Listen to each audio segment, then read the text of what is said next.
का पालन करने से ये ऐसा हाँ। नहीं है। फिर हम्म। हम लोग वैराग्य दिखाएंगे, उससे भी कोई भक्ति का ये नहीं है, परिचय नहीं होता है। और पैसों से भक्ति किसी और को बोल के करवाना पॉसिबल नहीं है, वो हम्म। नहीं हो सकता है, वो संभव ही नहीं है कि बाबा हमने पैसे दे दिए और भक्ति कर कर हम्म। लो। भक्ति खुद को एक्सपीरियंस करना पड़ेगी, हम्म। और खुद को वो अंग का अभ्यास करके भक्ति मिलेगी। और हम्म। सत्वगुण का भी विकास करके भक्ति पाई जाती। सत्वगुण यानी कि दान करना, ये तो इससे भी भक्ति मिलेगी, ये कोई जरूरी नहीं है। तो वो जो भी 5 लिंब या 64 अंग है, उनमें से किसी का अभ्यास किया तो ही भक्ति में प्रोग्रेस हो सकता है। बराबर, ये जो यहाँ पे रूप गोस्वामी ने ये बताया है मुख्य। तो वैसे क्या होता है कि ये 64 अंग अगर भक्ति है ना, तो इसको छोड़ के है ना जो भी है वो क्या है, भक्ति नहीं है ना। लेकिन कुछ विशेष भक्ति नहीं में कुछ विशेष चीजें उन्होंने बताई है हमको, है ना। जो माता जी ने अभी वो बताया, पिछली बार मैंने बस बता के उसको छोड़ दिया था। तो अभी हम इस पे चर्चा करेंगे, है ना। जो कि प्रभुपाद ने यहाँ पे क्या उसके आधार पे और चालू। प्रभु जी, प्रभु जी थोड़ा हाँ, जोर से आवाज आना, आवाज कम आ रही है। कम आ रही है। हाँ, थोड़ा जोर से। ओके।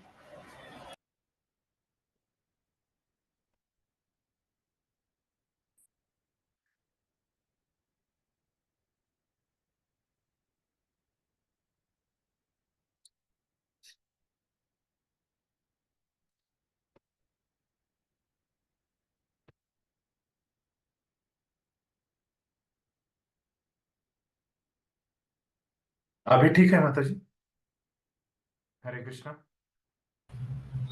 चालू। हाँ प्रभु जी। अभी ठीक, हाँ अभी अभी आ ठीक है। रहा है, हाँ अभी आ रहा है, थैंक यू। हम्म। तो अभी हम चर्चा कर रहे थे कि भक्ति क्या नहीं है ना। तो उसमें पहला वो बताते हैं कि कैसे वर्णाश्रम का जो अ, अभ्यास है ना। तो वो भक्ति का, वर्णाश्रम जो है वो भक्ति का अंग नहीं है।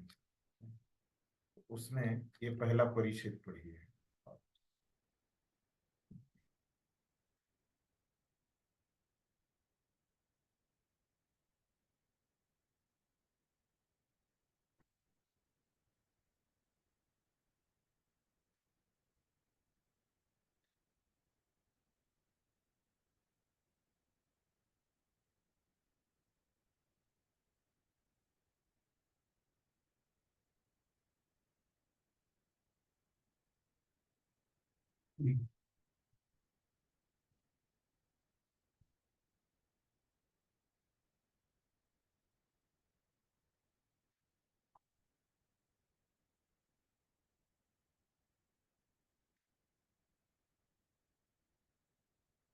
एक मिनट, यहाँ पे मेरे को एनोटेशन का मिल नहीं रहा है, बंद हो गया।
हाँ, तो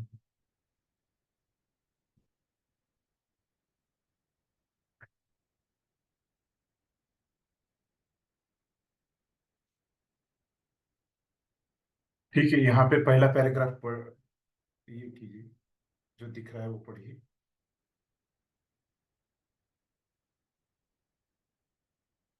कुछ विद्वानों का, पढ़ू प्रभु जी। हाँ फोन करूँ છું તમે તો है ना? कुछ कुछ विद्वानों का तर्क है कि वर्ण तथा आश्रम के नियमों का पालन करने मात्र से मनुष्य उन सिद्धियों को पा सकता है जिन्हें भक्ति के अभ्यास से प्राप्त किया जाता है, किंतु आचार्यों को यह तर्क मान्य नहीं है। चैतन्य महाप्रभु ने भी इस विचार की भर्त्सना रामानंद राय से भक्ति के क्रमिक विकास के विषय में बातें करते हुए की है।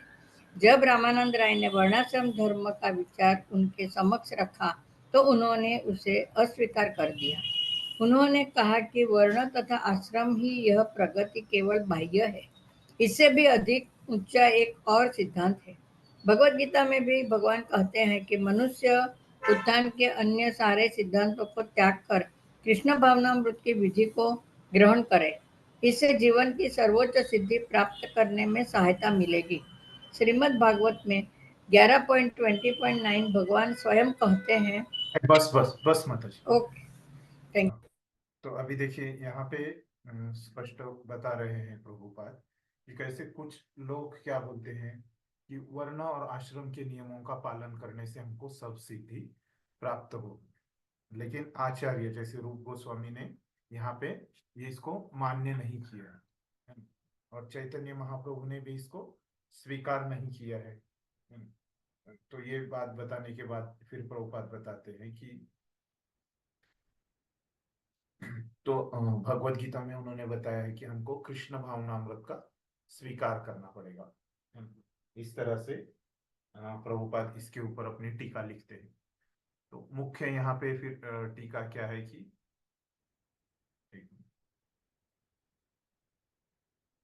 तो हमारा ये 243 नंबर का श्लोक है।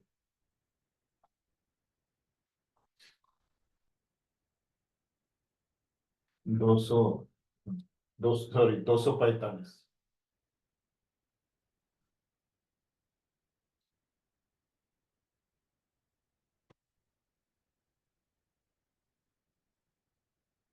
तो इसमें आचार्य बताते हैं कि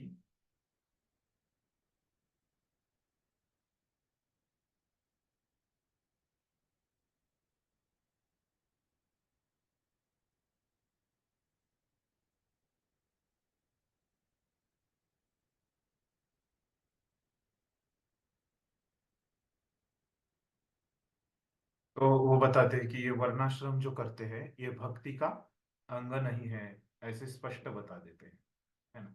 जो सही तरीके से जानते हैं, जो ज्ञानी है ना। 246 है, क्षमा कीजिए। तो ऐसे वो लिखते हैं, है ना। फिर कोई बोल सकता है कि कभी कभी जो भक्ति का है ना, अंगों का तुलना किया है ना, जैसे वर्णाश्रम आचार्यवत पुरुषेण परपुमान, है ना, ये श्लोक आपने सुना होगा। फिर तो ये विष्णु पुराण में श्लोक कहाँ गया है ना।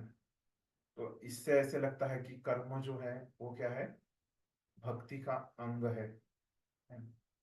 और ये अ, भक्ति का अंग है, इसे हमको लगता है, लेकिन यहाँ पे क्या किया है रूप गोस्वामी ने, उसको नकार दिया है, शुद्ध भक्ति, है ना। क्यों नकार दिया है? क्योंकि विष्णु पुराण में भी और एक श्लोक आता है, कौन सा, यज्ञेश्चाच्युता गोविंद माधवा अंत केशवा कृष्ण विष्णु ऋषिकेशति आह राजास केवलम नान्य जगाद मैत्रेय किंचित स्वप्ना व तरेश्वपि। तो इसमें क्या बोल रहे, पराश मुनि बोल रहे, तो पराश मुनि ने ये विष्णु पुराण लिखा है और उसमें वो बता रहे कि मैत्रेय मुनि को, तो जो राजा भरत है, तो उन्होंने कहा था कि वो भगवान को कह रहे थे हे गोविंद, हे माधव, हे अनंत, हे केशव, हे कृष्ण, हे विष्णु, हे ऋषिकेश, है ना। तो ये छोड़ के उन्होंने कुछ भी नहीं कहा था भरत महाराज ने, है ना, जब वो वर्णाश्रम का अभ्यास करते थे तब। तो उससे जीव गोस्वामी बता रहे कि ये जो वाक्य है ना, तो उससे हमको समझ में आता है कि भरत महाराज ने वर्णाश्रम का अभ्यास नहीं किया था, तो उन्होंने क्या किया था, बस भगवान के नाम लिए थे, है ना। तो बस, तो ये जो वर्णाश्रम आचार्यवत, है ना, पूर्व, ये जो श्लोक है वो क्या है, वर्णाश्रम बस पालन करने के लिए, प्रेरणा देने के लिए वैसे बोला है ना। जो अब व्यक्ति शुद्ध भक्ति का योग्य नहीं है ना, तो उसने कुछ तो अच्छा करना चाहिए, नहीं तो वो क्या हो जाएगा, वो भक्ति के योग्य तो नहीं है ना। तो फिर क्या करना चाहिए, तो कम से कम उसने वर्णाश्रम का तो आचरण उससे नहीं करना चाहिए, है ना? इस उद्देश्य से वो श्लोक बोला है, इस प्रकार से वो बताया। समझ गया आपको कि कैसे ये मूल जो श्लोक है ना, वो यहाँ पे बताया है। क्या श्लोक है? ये 246वां, है ना। अच्छा। अभी उसके आगे वाला पढ़िए, दिख रहा है स्क्रीन आपको, चला गया।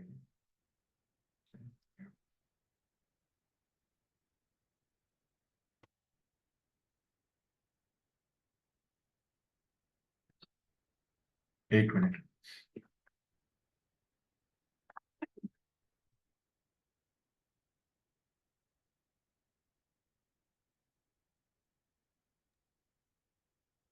श्लोक में आपने वो भगवान के नाम बताए, वो श्लोक कौन सा है?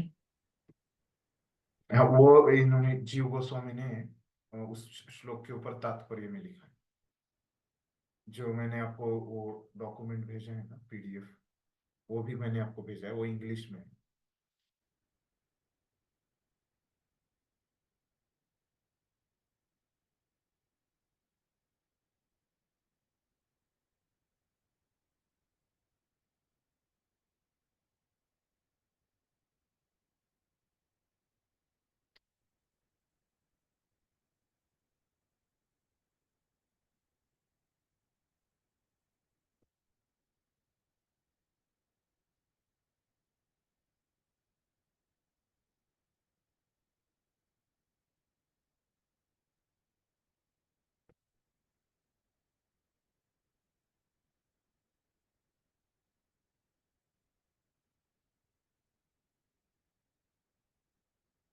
क्या इसका फॉर्मेशन क्या पता नहीं। एक मैं यहाँ पे और दिखाता हूँ।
ये अभी हमने पढ़ा, अभी ये वाला परिचित पढ़ी।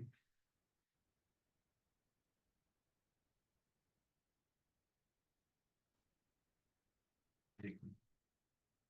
क्या उसको अपने आप क्या हो रहा है बताओ।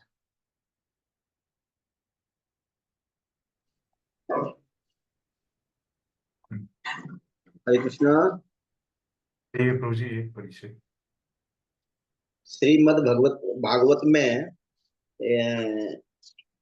11वां अध्याय के 20वां श्लोक में भगवान स्वयं कहते हैं, जब तक मनुष्य मेरी लीलाओं तथा कार्यों को सुनने के लिए स्वतः जनित अनुराग विकसित न कर ले, तब तक वह वर्ण तथा आश्रम के नियत कर्तव्यों को संपन्न करे।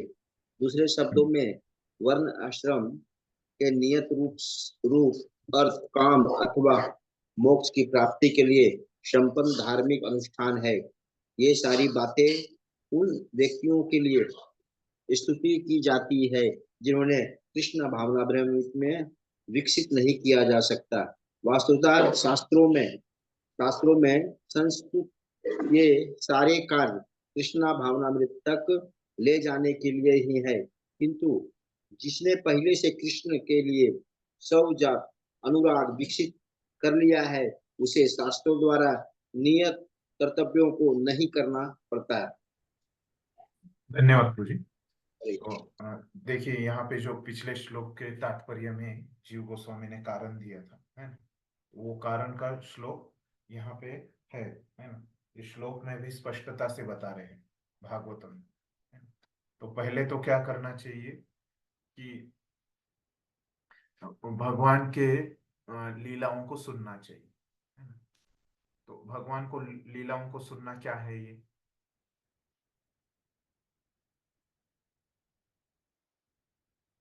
क्या है? श्रवण करना भगवान की लीलाओं के बारे में। हमने पढ़ा है कि नहीं भगवान की लीलाओं के बारे में श्रवण करना?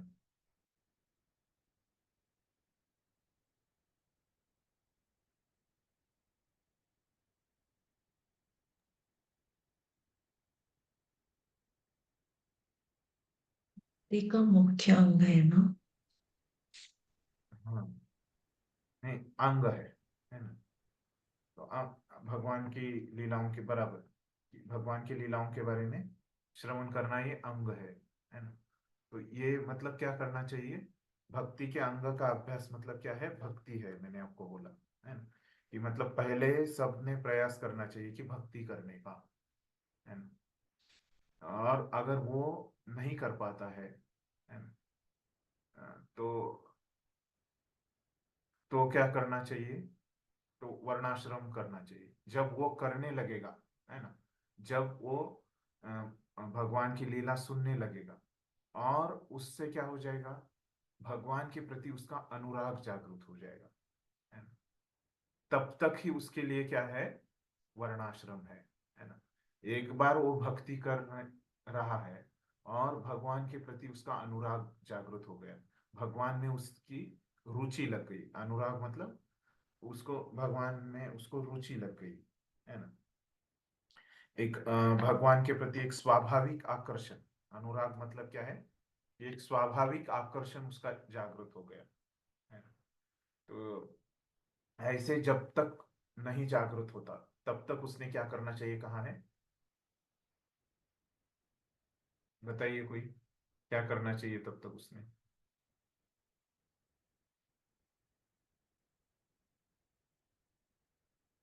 हरे कृष्णा प्रभु। तब तक अपने वर्ण आश्रम का अपने कर्तव्यों का पालन करे और कथाओं को फिर भी सुनते रहे। और वो अनुराग उत्पन्न हो जाएगा तो वर्णाश्रम का वो छोड़ सकता है ना? तो ऐसे यहाँ पे एकदम स्पष्टता से बताया है ना। इससे हमको क्या समझ में आता है कि वर्णाश्रम ये भक्ति का अंग नहीं है। अगर भक्ति का अंग रहता तो उसको करने को बोलते, है ना, छोड़ने को नहीं बोलते। बराबर है, सबको समझ गए ये? हाँ जी, हरे कृष्ण। तो यहाँ पे तात्पर्य में बताते हैं विश्वनाथ चक्रवर्ती ठाकुर इसके श्लोक के। तो वो बताते हैं कि कैसे शास्त्रों में बताया गया है कि क्या श्रुति स्मृति, है ना, ये भगवान बोलते हैं, है ना, कि श्रुति स्मृति जो है इनको छोड़ के, है ना, अगर कोई भक्ति करता है ना, तो वो क्या करता है? मेरे से द्वेष करता है और वो मेरा भक्त नहीं है। इस प्रकार से भगवान बताते हैं शास्त्रों में। फिर तो विश्वनाथ चक्रवर्ती ठाकुर क्या बोल रहे हैं कि ये नियम भक्तों के लिए नहीं है ना। तो ये जो नियम है वो किसके लिए है? अन्य लोगों के लिए है ना। भक्तों के लिए ये नियम नहीं है, क्योंकि क्या है, भक्तों का रास्ता दूसरा रहता है। तो कौन सा रास्ता रहता है? तो भक्त लोग जो है वो भगवान की दूसरी आज्ञा का पालन कर रहे हैं, है ना। तो दूसरी आज्ञा क्या है? वो कि भक्ति करने की आज्ञा, है ना। और वो जो आज्ञा है ना, तो वो पालन करने के लिए वो क्या करता है? वर्णाश्रम पालन करने की आज्ञा, है ना। तो भगवान ने ही बोला है कि मैंने वर्णाश्रम, है ना। हमने भगवत गीता में देखा ये जो वर्णाश्रम पद्धति है वो किसने बनाई है? भगवान ने बनाई है ना। तो ये जो भक्त है ये वर्णाश्रम की पद्धति को छोड़ देता है ना? और ये क्या करता है? भक्ति की पद्धति का अब स्वीकार कर लेता है। और वो बताते हैं कि ये जो भक्ति की जो पद्धति है वो किसके ऊपर है? श्रद्धा के ऊपर है। उसको कितनी श्रद्धा है भक्ति में, है ना। और एक बताते हैं कि उसको कितनी विरक्ति है भौतिक चीजों से, है ना। तो ये दो चीजों के आधार पे ये उसकी भक्ति चलती रहती है। कौन सी दो चीजें? भौतिक चीजों से, है ना, जो भगवान से संबंधित नहीं है, ऐसी चीजों से उसको विरक्ति है और उसको भक्ति में श्रद्धा है। तो ये दोनों चीजों की आवश्यकता होती है। किसके लिए होती है ये दो चीजों की आवश्यकता?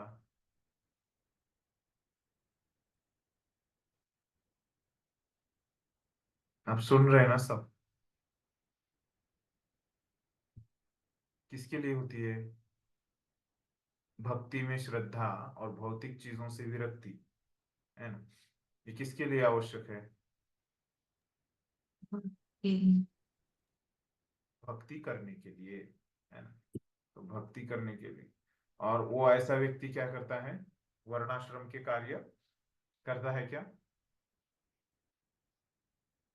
हरे कृष्ण। जिसके पास हाँ, वो स्वतः ही छूट जाते हैं ना फिर। हरे कृष्ण। हाँ, वो छूट जाते हैं उनके कार्य अनुराग उत्पन्न होने के। ठीक है। तो इस प्रकार से ये हमारा 13वां अध्याय पूरा होता है। और यहाँ पे अभी हमने क्या आज कि ये वर्णाश्रम जो है ना, ये भक्ति का अंग है क्या? नहीं है। हरे कृष्ण। हाँ, वर्णाश्रम ये भक्ति का अंग नहीं है ना। और ये हमने सीखा, 2-3 श्लोक देखे हमने उसके ऊपर। तो अभी जो हमारा 14वां अध्याय है उसको प्रभुपाद ने क्या नाम दिया है? भक्ति की पात्रता। तो इसमें भी शुरू में क्या बता रहे हैं? जो बचे हुए भक्ति क्या नहीं है ना, ये चीजें बताते हैं यहाँ पे।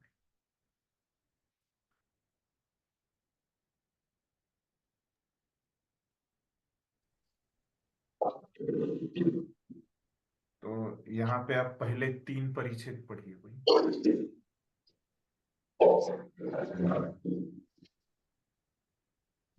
इस अध्याय के कौन पढ़ेगा? हाँ, कुछ विद्वानों की स्थिति है कि भक्ति तक पहुंचने में ज्ञान तथा त्याग महत्वपूर्ण महत्वपूर्ण कारक होते हैं, किंतु वास्तुस्थिति यह नहीं है। वास्तुतः ज्ञान या त्याग का अनुशीलन जो कृष्णा भावनामृत में पांव जमाने के लिए अनुकूल होता है, भले ही प्रारंभ में स्वीकार कर लिया जाए, किंतु अंततः उनका तिरस्कार करना पड़ सकता है, क्योंकि भक्ति यदि आश्रित है तो केवल सेवा भाव या सेवा की इच्छा पर, अन्य किसी पर नहीं। उसे निष्ठा के अतिरिक्त और कुछ नहीं चाहिए।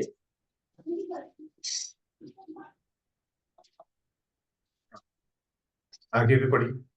पट्टू भक्तों का अभिमत है कि मानसिक चिंतन ज्ञान तथा योगाभ्यास की कृत्रिम तपस्या भाव बंधन से छूटने के लिए अनुकूल हो सकती है, किंतु उनसे हृदय अधिक कठोर बनता जाता है। ये भक्ति की उन्नति में बिल्कुल सहायक नहीं हो सकते। वे विधियां भगवान की प्रेमा भक्ति करने के अनुकूल नहीं है।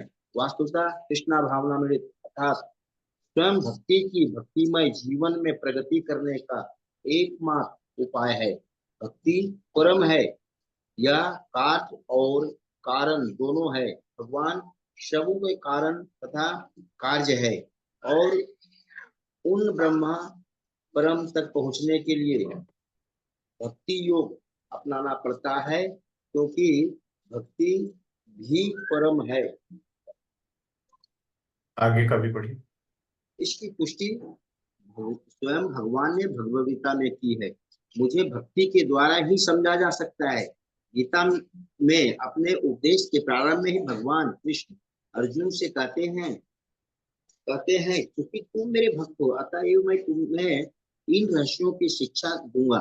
वैदिक ज्ञान का अर्थ है अंतोगत्वा परमेश्वर को समझना और उनके धाम में प्रवेश करने की विधि है। भक्ति सभी प्रमाणिक शास्त्रों ने उसे स्वीकार किया है। ज्ञानी लोग भक्ति योग की उपेक्षा करते हैं और दार्शनिक खोज में अन्यों को त्रास करने के प्रयास मात्र में वे भक्ति भाव उत्पन्न नहीं कर पाते। धन्यवाद प्रभु जी। देखिए ये 3 परिच्छेदों में क्या चर्चा की है ना। तो पहले अभी कुछ विद्वानों का हमने मत देखा पिछले अध्याय में, है ना। तो वहां पे क्या था, कुछ विद्वानों का मत कि आप वर्णाश्रम का अभ्यास कीजिए, है ना। तो वैसे ही कुछ अन्य विद्वान वो बताते हैं, है ना, कि भक्ति में ज्ञान तथा त्याग, है ना, तो ये 2 चीजें बहुत महत्वपूर्ण है ना। तो क्या उसको हम नॉलेज और रिनाउंसिएशन, है ना, ज्ञान और त्याग, ये 2 चीजों की आवश्यकता रहती है। वस्तुतः ज्ञान या त्याग का अनुशीलन जो कृष्ण भावनामृत में पांव जमाने के लिए अनुकूल होता है। प्रभुपाद क्या बोल रहे हैं कि शुरू में, है ना, जब हम भक्ति में नए हैं, तब ये ज्ञान और ये त्याग हमको उसका अच्छा रहता है, अनुकूल रहता है ना, हमको प्रगति करने के लिए, भक्ति में आने के लिए, है ना। लेकिन एक बार हमने भक्ति को स्वीकार कर लिया, है ना, एक बार हमने हरि नाम चालू कर दिया या भक्ति का कोई भी अंग हमने अभ्यास करना चालू कर दिया श्रद्धा के साथ, तो फिर क्या होता है, ये सब कुछ हमारी भक्ति के ऊपर भी निर्भर रहता है ना। तो केवल सेवा भाव, है ना, भक्ति की इच्छा पे, सेवा भाव की इच्छा पे ही सब कुछ रहता है। ये ज्ञान वैराग्य का उस समय कुछ लेना देना नहीं रहता, है ना। ऐसे पहले परिच्छेद में बताया। तो अभी दूसरे परिच्छेद में क्या होता है, पटु भक्त मतलब क्या, एक्सपर्ट, है ना। एक्सपर्ट भक्त जो रहते हैं, है ना, तो वो क्या कर सकते हैं, है ना, तो मानसिक चिंतन तथा योगाभ्यास की कृत्रिम तपस्या भवबंधन से छूटने के लिए अनुकूल हो सकती है, किंतु इनसे हृदय अधिक कठोर बन जाता है। तो ये इसका नुकसान क्या है ज्ञान तथा योगाभ्यास का, कि हमारा जो हृदय है वो क्या होता है, कठोर बन जाता है और भक्ति में ये बिल्कुल सहायक नहीं होता। बाद में शुरू में होता है थोड़ा सा, है, लेकिन कुछ समय बाद वो बिल्कुल मदद नहीं करता भक्ति।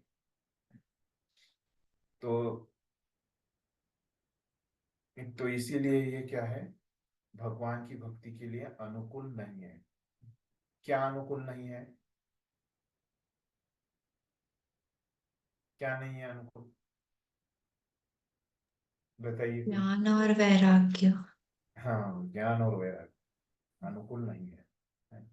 वस्तुतः कृष्ण भावनामृत अर्थात स्वयं भक्तिमय जीवन में प्रगति करने का एकमात्र उपाय है।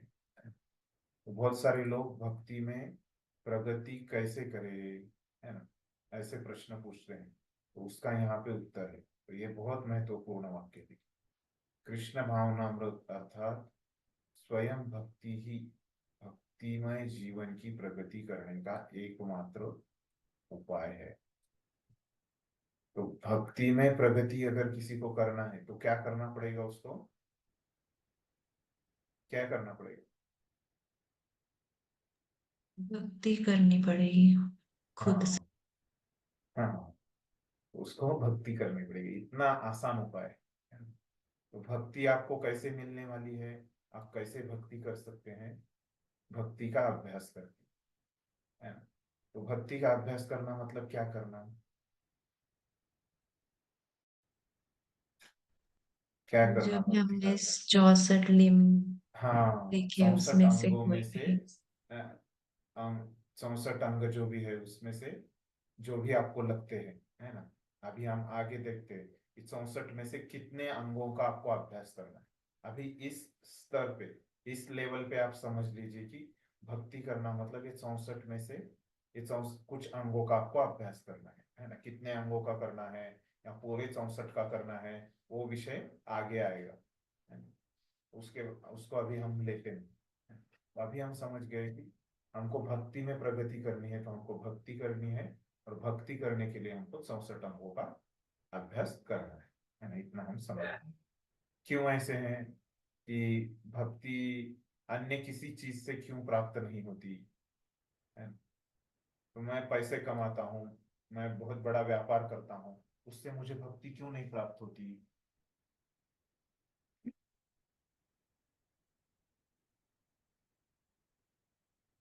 क्योंकि भक्ति सबसे ऊपर है ना?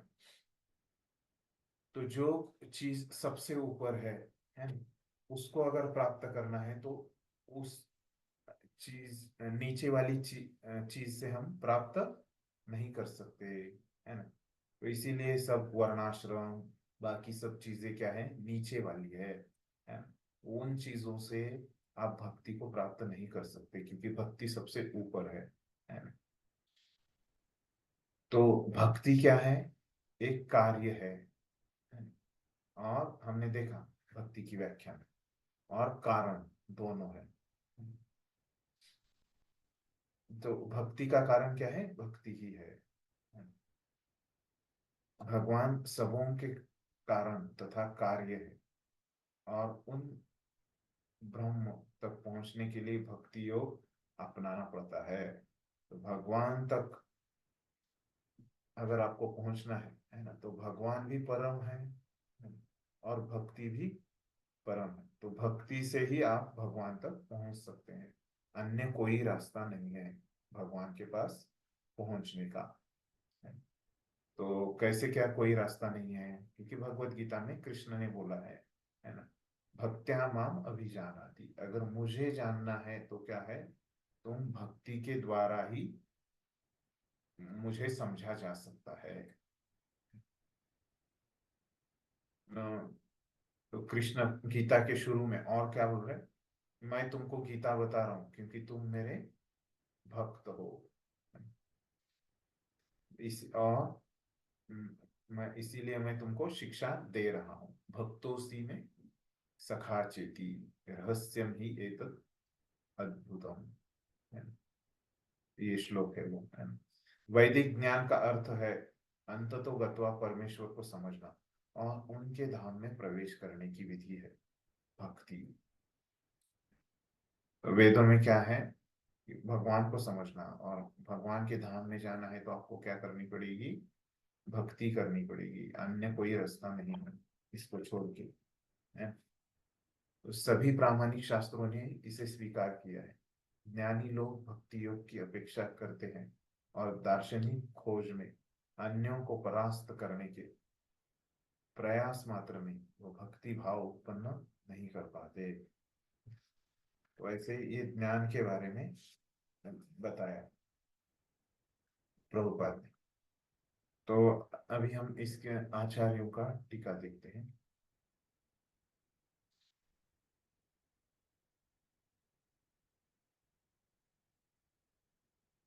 इसमें जीव गोस्वामी बताते हैं तो यहाँ पे ज्ञान जो बताया है कि ज्ञान मतलब क्या होता है, तो तीन चीजें होती है ज्ञान में। कौन सी तीन चीजें? त्वम पदार्थ,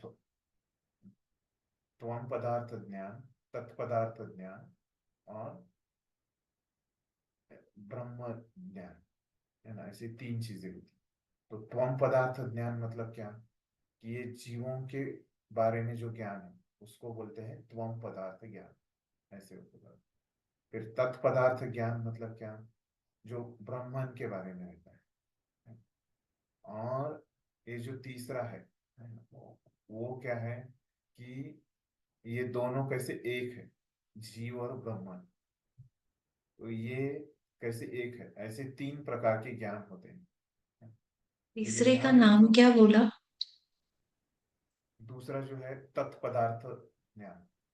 एक है तीसरा? त्वम, त्वम है, और दूसरा है तत्, और तीसरा है तत्त्वमसि संस्कृत में, तत्त्वमसि। तीसरा क्या है कि जीव और ब्रह्मन कैसे एक है, ये दोनों कैसे एक हो जाते हैं, है ना। तो ऐसे ये तीन प्रकार के ज्ञान रहते हैं। लेकिन ये हम लोग क्या करते हैं, जीव और ब्रह्मन एक होने का तत्वम असि को हम स्वीकार नहीं करते, है ना। ये दोनों का हम इस छोड़ देते हैं, रिजेक्ट कर देते हैं। तो इस प्रकार से वो बताते हैं। और फिर आगे बताते हैं कि तो यहाँ पे जो वैराग्य को छोड़ने की बात की है, तो वो कौन सा वैराग्य है? कि वो ऐसा वैराग्य है, वो क्या कर वो है कि ये ब्रह्मन के ज्ञान के लिए जो वैराग्य जरूरी है, ऐसा वैराग्य हमको छोड़ देना है ना, जो कि भक्ति के विरुद्ध है। जो वैराग्य भक्ति के विरुद्ध है, ऐसा वैराग्य हमको छोड़ देना है।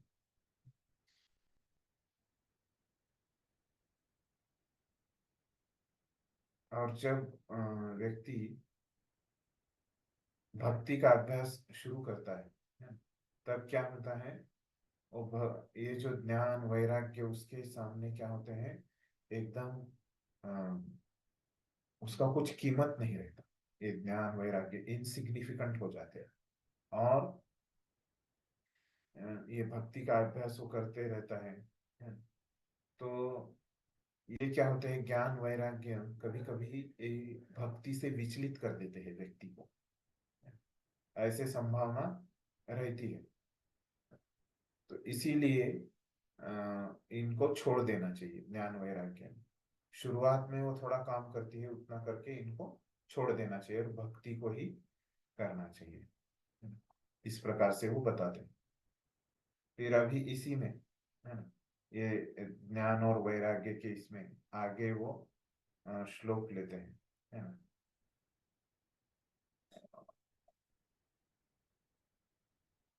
इसमें अगले श्लोक में और भी बताते हैं, उससे पहले और कुछ चीजें उन्होंने बताई हैं, वो मैं बताता हूँ आपको। तो ये और एक इसका नुकसान बताया है, किसका? ज्ञान और वैराग्य का। तो क्या नुकसान है इसका? इसका अगर आप अभ्यास करेंगे तो क्या बोलते हैं कि आपका हृदय कठोर हो जाएगा। तो आपका हृदय कठोर हो जाएगा।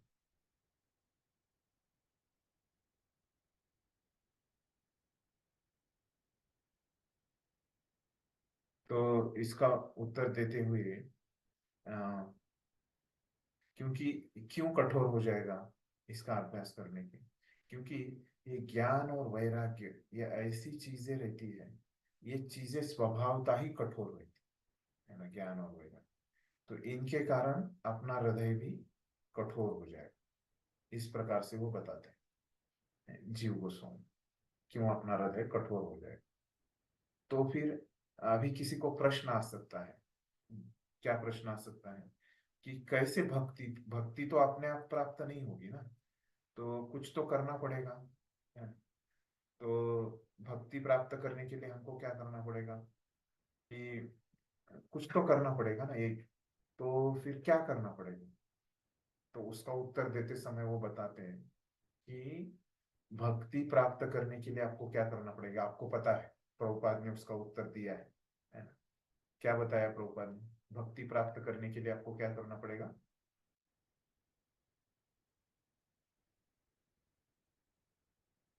क्या करना पड़ेगा? प्रभुपाद ने आपको बताया। स्वयं भक्ति हाँ, करना भक्ति का पड़ेगा। अभ्यास करना पड़ेगा, बराबर। आपको भक्ति का, स्वयं भक्ति का अभ्यास करना पड़ेगा। और भक्ति में प्रगति करने के लिए क्या करना पड़ेगा?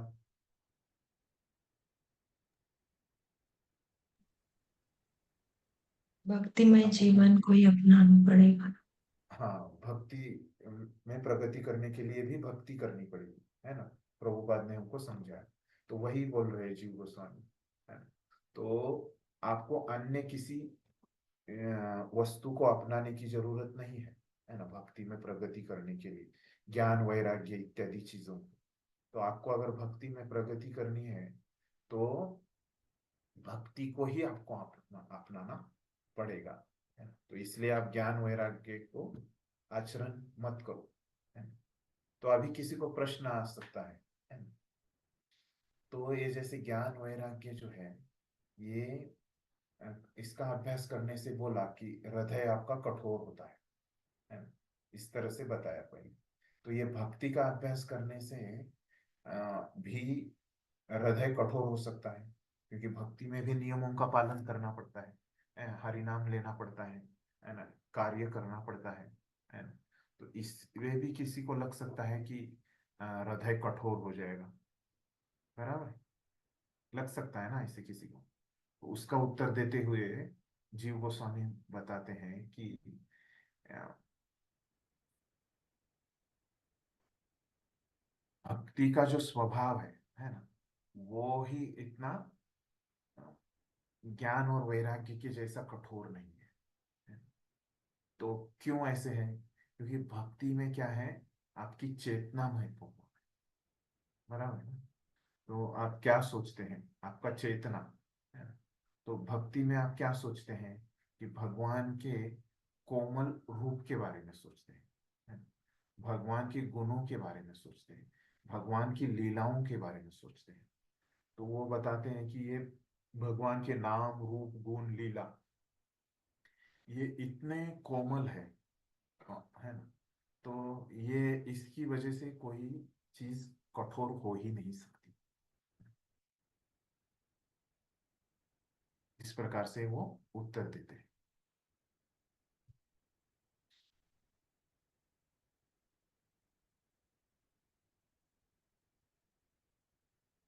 ठीक है? क्योंकि इसीलिए भक्ति का अभ्यास करना चाहिए, ऐसे वो बताते हैं। हरे कृष्णा प्रभु जी, हाँ, तुम्हारे तुम्हारी आवाज आज बहुत कम इंटेंसिटी की आ रही है, प्रॉपर है ऐसा सुनने को। थोड़ा वॉल्यूम ज्यादा होगा, बढ़ाएंगे तो अच्छा रहेगा। एक मिनट ट्राई करता हूँ। हाँ।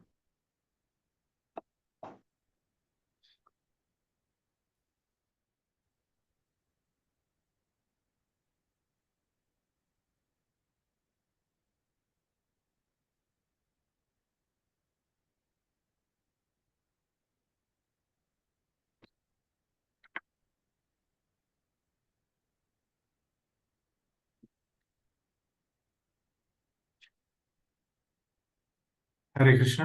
अभी हाँ, अभी ठीक है। ओके। थैंक यू प्रभु जी। हाँ, तो हम चर्चा कर रहे थे कि कैसे ये भक्ति का जो स्वभाव है ना, वही क्या है कि कोमल स्वभाव है ना? और ये भक्ति में हम नाम रूप गुण लीला, है ना, भगवान के नाम रूप गुण लीला की चर्चा करते हैं, वो भी स्वभावता ही कोमल है।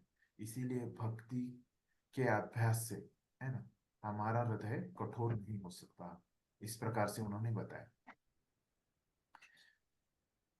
तो ये समझ के, है ना, ये सब चीजें समझ के, जो भक्ति में जो प्रगत है ना, तो वो क्या करते हैं, वो भक्ति का ही अभ्यास करते हैं। ऐसे प्रहलाद महाराज ने उनकी प्रार्थना में बताया है ना?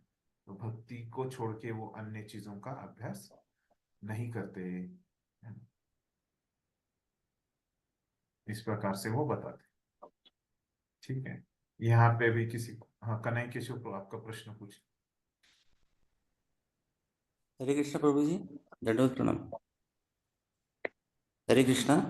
हाँ आवाज आ रहा है मुझे। आ रहा है ना प्रभु जी? दंडवत प्रणाम प्रभु जी। हम्म, अब यह बात हो रही कि ज्ञान और वैराग्य की।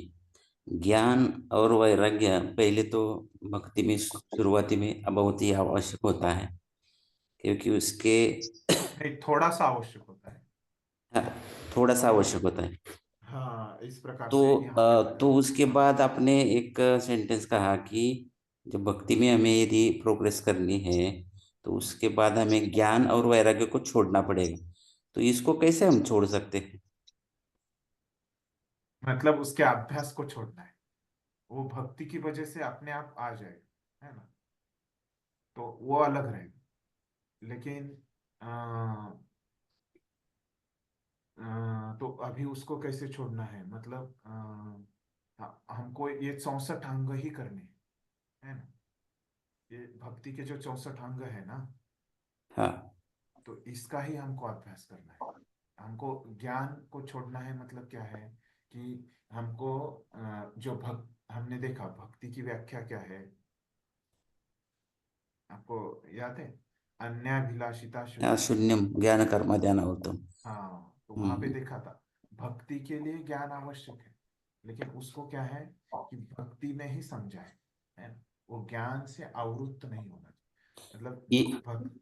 हाँ हाँ, प्रभु जी, ये हाँ। ज्ञान जो है, हम्म, ये दिव्य ज्ञान के बारे में कहा है, कुछ दूसरा नहीं ज्ञान? नहीं ये दिव्य ज्ञान नहीं, ये अभी यहाँ पे बताया ना कि 3 प्रकार का ज्ञान होता है हाँ। ना, जीव के बारे में, ब्रह्मन के बारे में, और ये दोनों का ऐक्य, इसके बारे में ज्ञान, है ना।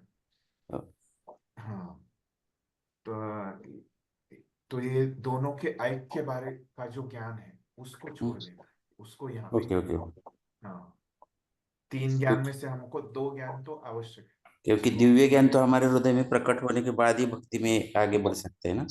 हाँ हाँ। वो क्या है कि एक ही शब्द के अर्थ होते हैं ना, अलग अलग। जी तो जी ये जी। ज्ञान, हाँ ज्ञान शब्द वही है, भक्ति का ज्ञान और ये दूसरा ब्राह्मण का ज्ञान। तो ये ब्राह्मण का ज्ञान हमको छोड़ देना है ना, ठीक है। ओके जीव ओके। और ब्रह्म का जो ऐक्य ऐक्य का ज्ञान है, उसको छोड़ देना है। छोड़ देना या छूट जाता है वो? नहीं उसको लेना ही नहीं, वो ऐक्य वाला जो ज्ञान है, हाँ, वो और तो जो लेना ही दूसरा नहीं, जो उसका ज्ञान है, कुछ हाँ मतलब उसको ही तो नहीं। लेना ही नहीं। और जो इसको कैसे छोड़ देना है हमको, भक्ति का ही सिर्फ 64 अंगों का ही अभ्यास करके, है ना, खास करके उसका अभ्यास नहीं करना है, वो ज्ञान मार्ग का। यस। हाँ ठीक है प्रभु, भक्ति धन्यवाद। का, हाँ भक्ति के कार्यों का अभ्यास करेंगे तो वो अपने आप ये हो जाएगा, हमसे नहीं छूट होगा। जाएगा। छूट जाए। Thank you. ठीक। और किसी को कुछ समझा नहीं, ऐसी कोई है?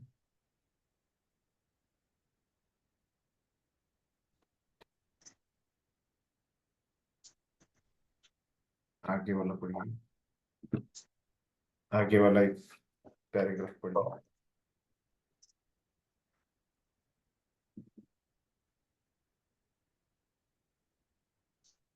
प्रभु जी, ब्रह्मांड के बारे में का ज्ञान भी तत्व ज्ञान जो है वो भक्ति में कैसे उपयुक्त है वो, मतलब हम फिर तो नहीं ब्रह्मन निर्विकार पे उसका ही चले जाएंगे ना।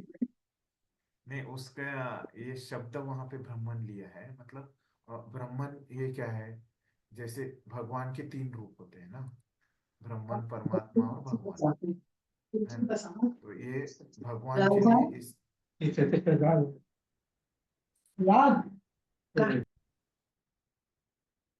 तो यहाँ पे देखिए वो क्या बोल रहे जीव गोस्वामी उसमें कि मतलब वो यहाँ पे ब्राह्मण का जो बारे में जो ज्ञान है, मतलब वो शब्द वहां पे भगवान के लिए इस्तेमाल किया है, ऐसे जीव के बारे में, भगवान के बारे में, और ये अभी वो ऐक्य बोलते हैं ना वो, तो इसीलिए वो ब्राह्मण शब्द उन्होंने लिया है, जीव और ब्राह्मण। लेकिन भगवान के बारे में, ये ब्रह्मन क्या है? भगवान का ही रूप है ना, भगवान के ही शरीर का प्रकाश है, बराबर है। तो वो भगवान के लिए इस्तेमाल कर सकते हैं ना शब्द, ओके। क्योंकि ओके। वो संस्कृत में उसके वो अर्थ लेते हैं अलग अलग वैसे, है ना। कि हाँ हाँ। जैसे ओके। आत्मा शब्द के आपको समझना है तो आत्मा शब्द के कैसे दो अर्थ है ना। शरीर भी है और आत्मा है। कभी शरीर लेते हैं, कभी आत्मा लेते हैं, कभी मन लेते हैं, वैसे है। अभी स्पष्ट हो गया? अभी समझ गया क्या मतलब? हाँ हाँ, भगवान ही समझना है, यानी हाँ ब्राह्मण हाँ यानी भगवान ही समझना है। हाँ हाँ।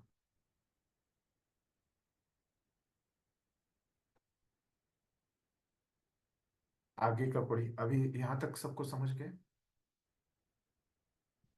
आगे का पढ़िए श्रीमद् हरे भागवत में। कृष्णा। हाँ पढ़िए। श्रीमद् भागवत में 11वें अध्याय के 11वां स्कंद। 11वें स्कंद के 20वां अध्याय हम्म, 31वां श्लोक में कृष्ण कहते हैं, हे उद्धव, जो लोग मेरी सेवा में गंभीरता पूर्वक लगे हुए हैं, उनके लिए दार्शनिक चिंतन, ज्ञान तथा कृत्रिम वैराग्य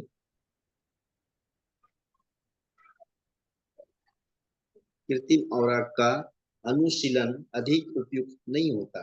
जब कोई व्यक्ति मेरा भक्त बन जाता है तो उसे भौतिक भोग के त्याग के सारे फल स्वतः उपलब्ध हो जाते हैं और उसे परम सत्य को समझने के लिए काफी ज्ञान प्राप्त हो जाता है। भक्ति में प्रगति की यही परीक्षा है।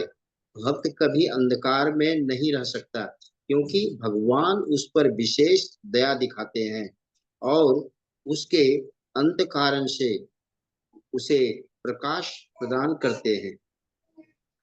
इसी धन्यवाद के कृष्ण। बस धन्यवाद कृष्ण। तो अभी देखिए यहाँ पे दो श्लोकों के ऊपर आगे की बताया है ना। तो क्या बताया यहाँ पे प्रभुपाद ने कि ये भागवतम के श्लोक लेते हुए, है ना, 11वें स्कंद पे, है ना, जो कृष्ण उद्धव को बता रहे हैं, तो उनके लिए दार्शनिक चिंतन तथा कृत्रिम वैराग्य, है ना, और उपयुक्त नहीं होता। तो भगवान खुद बता रहे, है ना। तो ये ज्ञान मतलब क्या है? दार्शनिक चिंतन है बस। मतलब वो कुछ कार्य करते नहीं, है ना। बस वो दार्शन मतलब क्या रहता है? फिलोसॉफी, है ना, दर्शन शास्त्र बोलते हैं। बस वो किताबें पढ़ते रहते हैं, है ना, और अन्य कुछ करते नहीं। तो इस प्रकार का इनको ज्ञानी बोला है ना। जो भगवत गीता में भी हमने देखा कि ज्ञानी लोग क्या करते हैं? काम छोड़ देते हैं, है ना, सब कुछ। तो ऐसे ये लोग, और इनका वैराग्य क्या रहता है? कृत्रिम रहता है ना। क्योंकि इनका वैराग्य भक्ति से उत्पन्न हुआ हुआ नहीं है, इसलिए इसको कृत्रिम बोला गया, है ना। और वो ये भक्ति में उपयोगी भी नहीं है, ये वैराग्य उनका। इसीलिए उसको अ, अ, तो क्या बोल रहे हैं भगवान? तो ऐसे अगर कोई करता है तो देखिए क्या कुछ पहले क्या बोले, पूर्वक लगे हुए है ना। और ऐसे ये दो चीजों के लिए, ज्ञान और वैराग्य के लिए क्या है? अनुकूल, अधिक उपयुक्त नहीं होता है। तो ये ज्ञान वैराग्य उनके लिए उपयुक्त नहीं है। जब कोई व्यक्ति मेरा भक्त बन जाता है, अगर कोई भक्त बन जाता है तो क्या बोल रहे हैं? उसे भौतिक भोग के त्याग के सारे फल स्वतः उपलब्ध हो जाते हैं। तो कोई भक्त बनता है तो ये ज्ञान और वैराग्य, है ना, तो इसका जो वो मिलने वाला था, फल मिलने वाला, है ना। ज्ञान का अभ्यास करते तो लोग ज्ञान का अभ्यास करते हैं क्योंकि उससे भी उनको कुछ तो लाभ होने ही वाला है ना। तो भगवान क्या बोल रहे हैं? ये ज्ञान वैराग्य का जो लोग अभ्यास करते हैं और उससे जो लाभ होने वाला है ना, उस वो सब लाभ, है ना, मतलब फल, है ना, फल कुछ फल मतलब क्या है, उसमें से जो मिलने वाला है ना। जैसे हम 1 महीना हम कंपनी में काम करते हैं तो हमको वहां पे तनख्वाह मिलती है ना, ये क्या है, फल है। तो वैसे ये ज्ञान और वैराग्य का अभ्यास करने से जो कुछ भी हमको मिलने वाला है, तो क्या है, वो उसका फल है। वो फल हमको कहाँ से प्राप्त होगा? भक्त को अपने आप वो प्राप्त हो जाएगा, उसको अलग से प्रयास नहीं करना पड़ेगा, ऐसे भगवान बोले। तो अगर ऐसे है तो फिर हमको क्या जरूरत है ना, ज्ञान और वैराग्य का अभ्यास करने से, है ना। तो मतलब अभी देखिए, आपके पास 10 रुपए का नोट है ना? और 20 रुपए का नोट है। तो ये ज्ञान और वैराग्य कैसे हैं? ये 10 रुपए के नोट और 20 रुपए के नोट के जैसे है। और भक्ति कैसे है? आपके पास 100 रुपए का नोट। तो अगर आपके पास 100 रुपए का नोट है तो अलग से आपको 20 रुपए का और 10 रुपए का नोट रखने की जरूरत नहीं है ना। तो वही यहाँ पे भगवान बोले, है ना। तो जिसके पास 100 रुपए है उसके पास 10 रुपए 20 रुपए पहले से ही है ना। तो वही, तो जो भक्ति करता है उसको ज्ञान और वैराग्य का फल मिला ही है ना। इस प्रकार से भगवान बताते हैं। तो ये श्लोक है। और फिर आगे एक बताया है कि भक्ति में प्रगति की यही परीक्षा है ना। तो क्या परीक्षा है? भक्त कभी अंधकार में नहीं रह सकता, क्योंकि भगवान उस पर विशेष कृपा दिखाते हैं ना। तो भक्त कभी अंधकार में नहीं रहता है ना। तो ये परीक्षा है, इस प्रकार से वो बोले।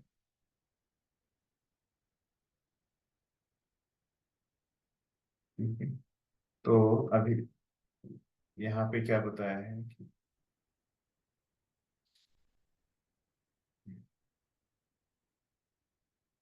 तो अभी ये जो फल बताया है ना हमारे प्रभु प्रभुपाद ने फल बताया, तो उसके बारे में आचार्य बताते हैं कि ज्ञान का फल क्या रहता है? मुक्ति चाहिए रहती है ज्ञानी लोगों को, है ना। और वैराग्य का फल क्या रहता है? क्यों लोग वैराग्य दिखाते हैं? कि उनको ज्ञान चाहिए रहता है, इसलिए लोग वैराग्य दिखाते हैं, है ना। ज्ञान की प्राप्ति करने के लिए वो वैराग्य दिखाते हैं। तो ये जो अ, क्या मिलने वाला है, फिर इसका फल क्या हो गया? एक तो हो गया वैराग्य का फल ज्ञान, और ज्ञान का फल मुक्ति। तो जिन लोगों के पास भक्ति है, हमने देखा बहुत सारे श्लोक देखे, है ना। तो जिनके पास भक्ति है तो उनको ये मुक्ति तो उनके सामने तुच्छ रहती है। हमने देखा कि भक्ति का आनंद और मुक्ति का आनंद, है ना, इसकी भी तुलना हमने देखी। तो एकदम तुच्छ रहता है मुक्ति का आनंद। तो इस प्रकार से जीव गोस्वामी बताते हैं। ठीक है। तो इसीलिए ये ज्ञान वैराग्य का अभ्यास छोड़ देना चाहिए। तो इसके आगे वाला परिच्छेद पढ़िए,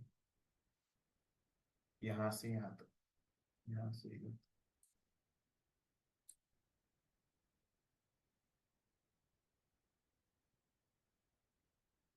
पढ़िए माता जी। हरे कृष्णा प्रभु जी, पढ़ूं क्या?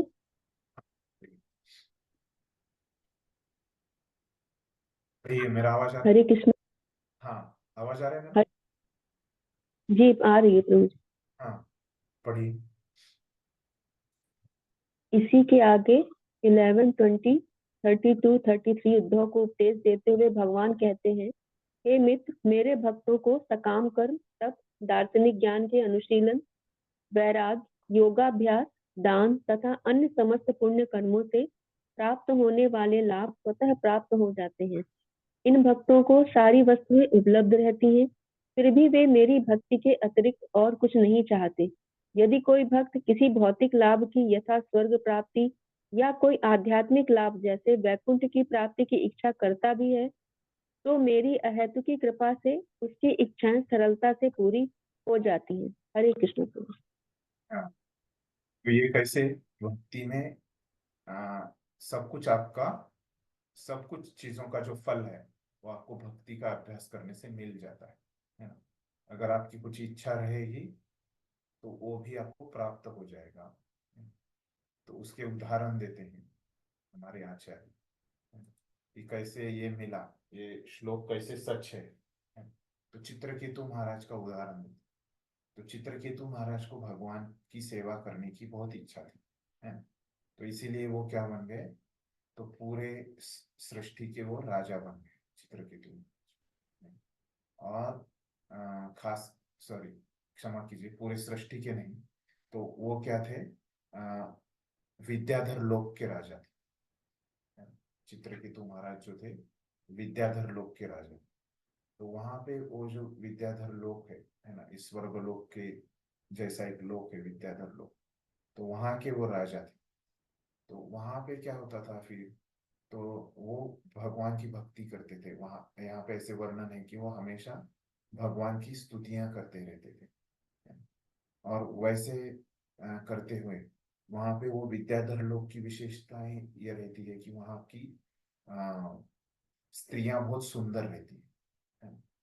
तो वो राजा होने के कारण क्या करते थे, भगवान की भक्ति तो करते ही थे भक्त होने के, और राजा होने के कारण वो स्त्रियों का सुख भी उनको मिलता था वहां पे।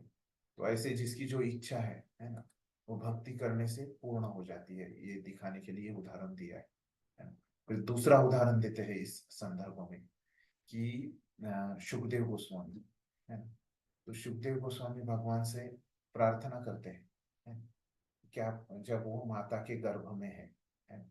उस समय वो प्रार्थना करते हैं कि ये जो भौतिक संसार है ना? भौतिक जगत है, तो यहाँ पे जो माया है, भौतिक माया है, तो ये माया से क्या हो जाएगा, मैं, क्योंकि माया सबको ढक देती है ना, तो ये माया मुझे ढके नहीं, ये माया की वजह से मैं अंधा नहीं हो जाऊं, ऐसे वो प्रार्थना करते हैं, है ना। उनकी भक्ति के बदले में वो कुछ मांग रहे, है ना, कि माया से मैं मोहित नहीं हो जाऊं, ऐसे वो मांग रहे, है ना? तो मतलब ये फल भी माया को, माया से मोहित न होने का फल भी क्या हो जाएगा, भक्ति करने से हम मांग सकते हैं भगवान से, है ना। हम उस तरह की भक्ति करेंगे। और प्रहलाद महाराज, तो प्रहलाद महाराज क्या बताते हैं कि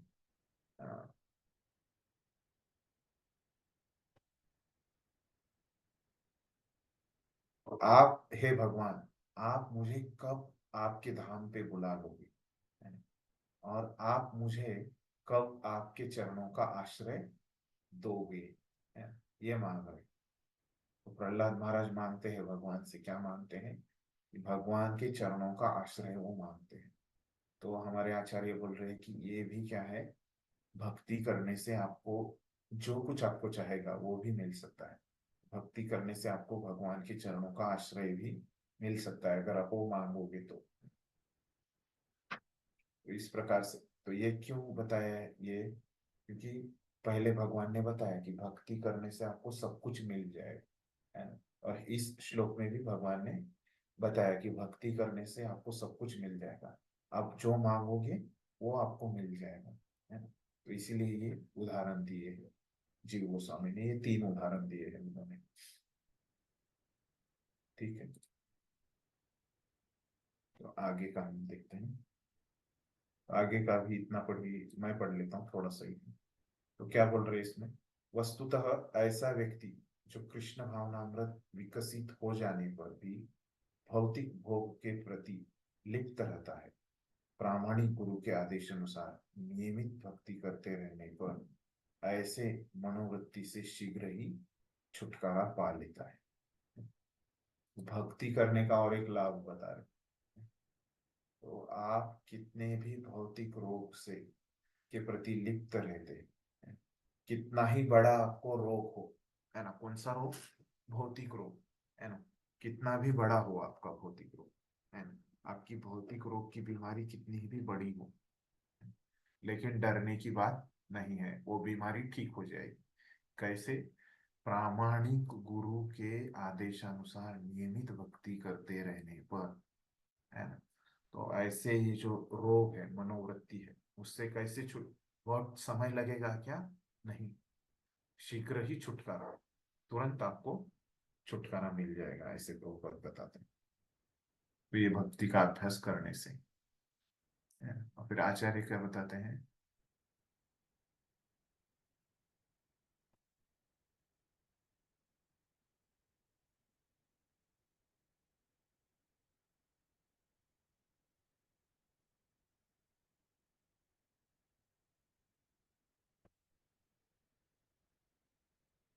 तो ऐसे हमको लग सकता है कि यहाँ पे जो बताया है ना, क्या बताया है यहाँ पे, कि भौतिक रोग है इस व्यक्ति को, है ना।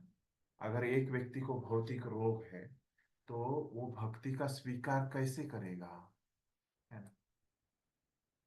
तो वो तो उसको भौतिक रोग है, फिर वो कृष्ण भावनामृत कैसे उसमें विकास हो जाए, ऐसे नहीं हो सकता। ऐसे हमको लग सकता है बाहर से देखने से, है ना, लग सकता है कि नहीं, है। तो इसका उत्तर देते समय आचार्य बोल रहे हैं कि अगर कोई भक्ति करते रहता है ना, तो जैसे कोई दवाई लेता है तो उसकी बीमारी निकल जाती है। तो इसी प्रकार से अगर कोई भक्ति करता है तो ये उसकी ये भौतिक बीमारी छूट जाएगी, इस प्रकार से बताते हैं।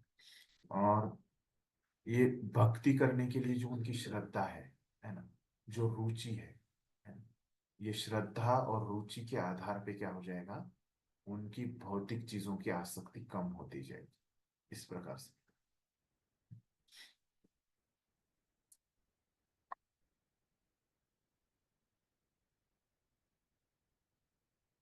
और ये पूरी तरह से निकल जाए। ये भौतिक आसक्ति क्या है, ये साधना स्तर पे है ना, अभी हम साधना भक्ति में, तो साधना स्तर पे ये बहुत सारी निकल जाएगी।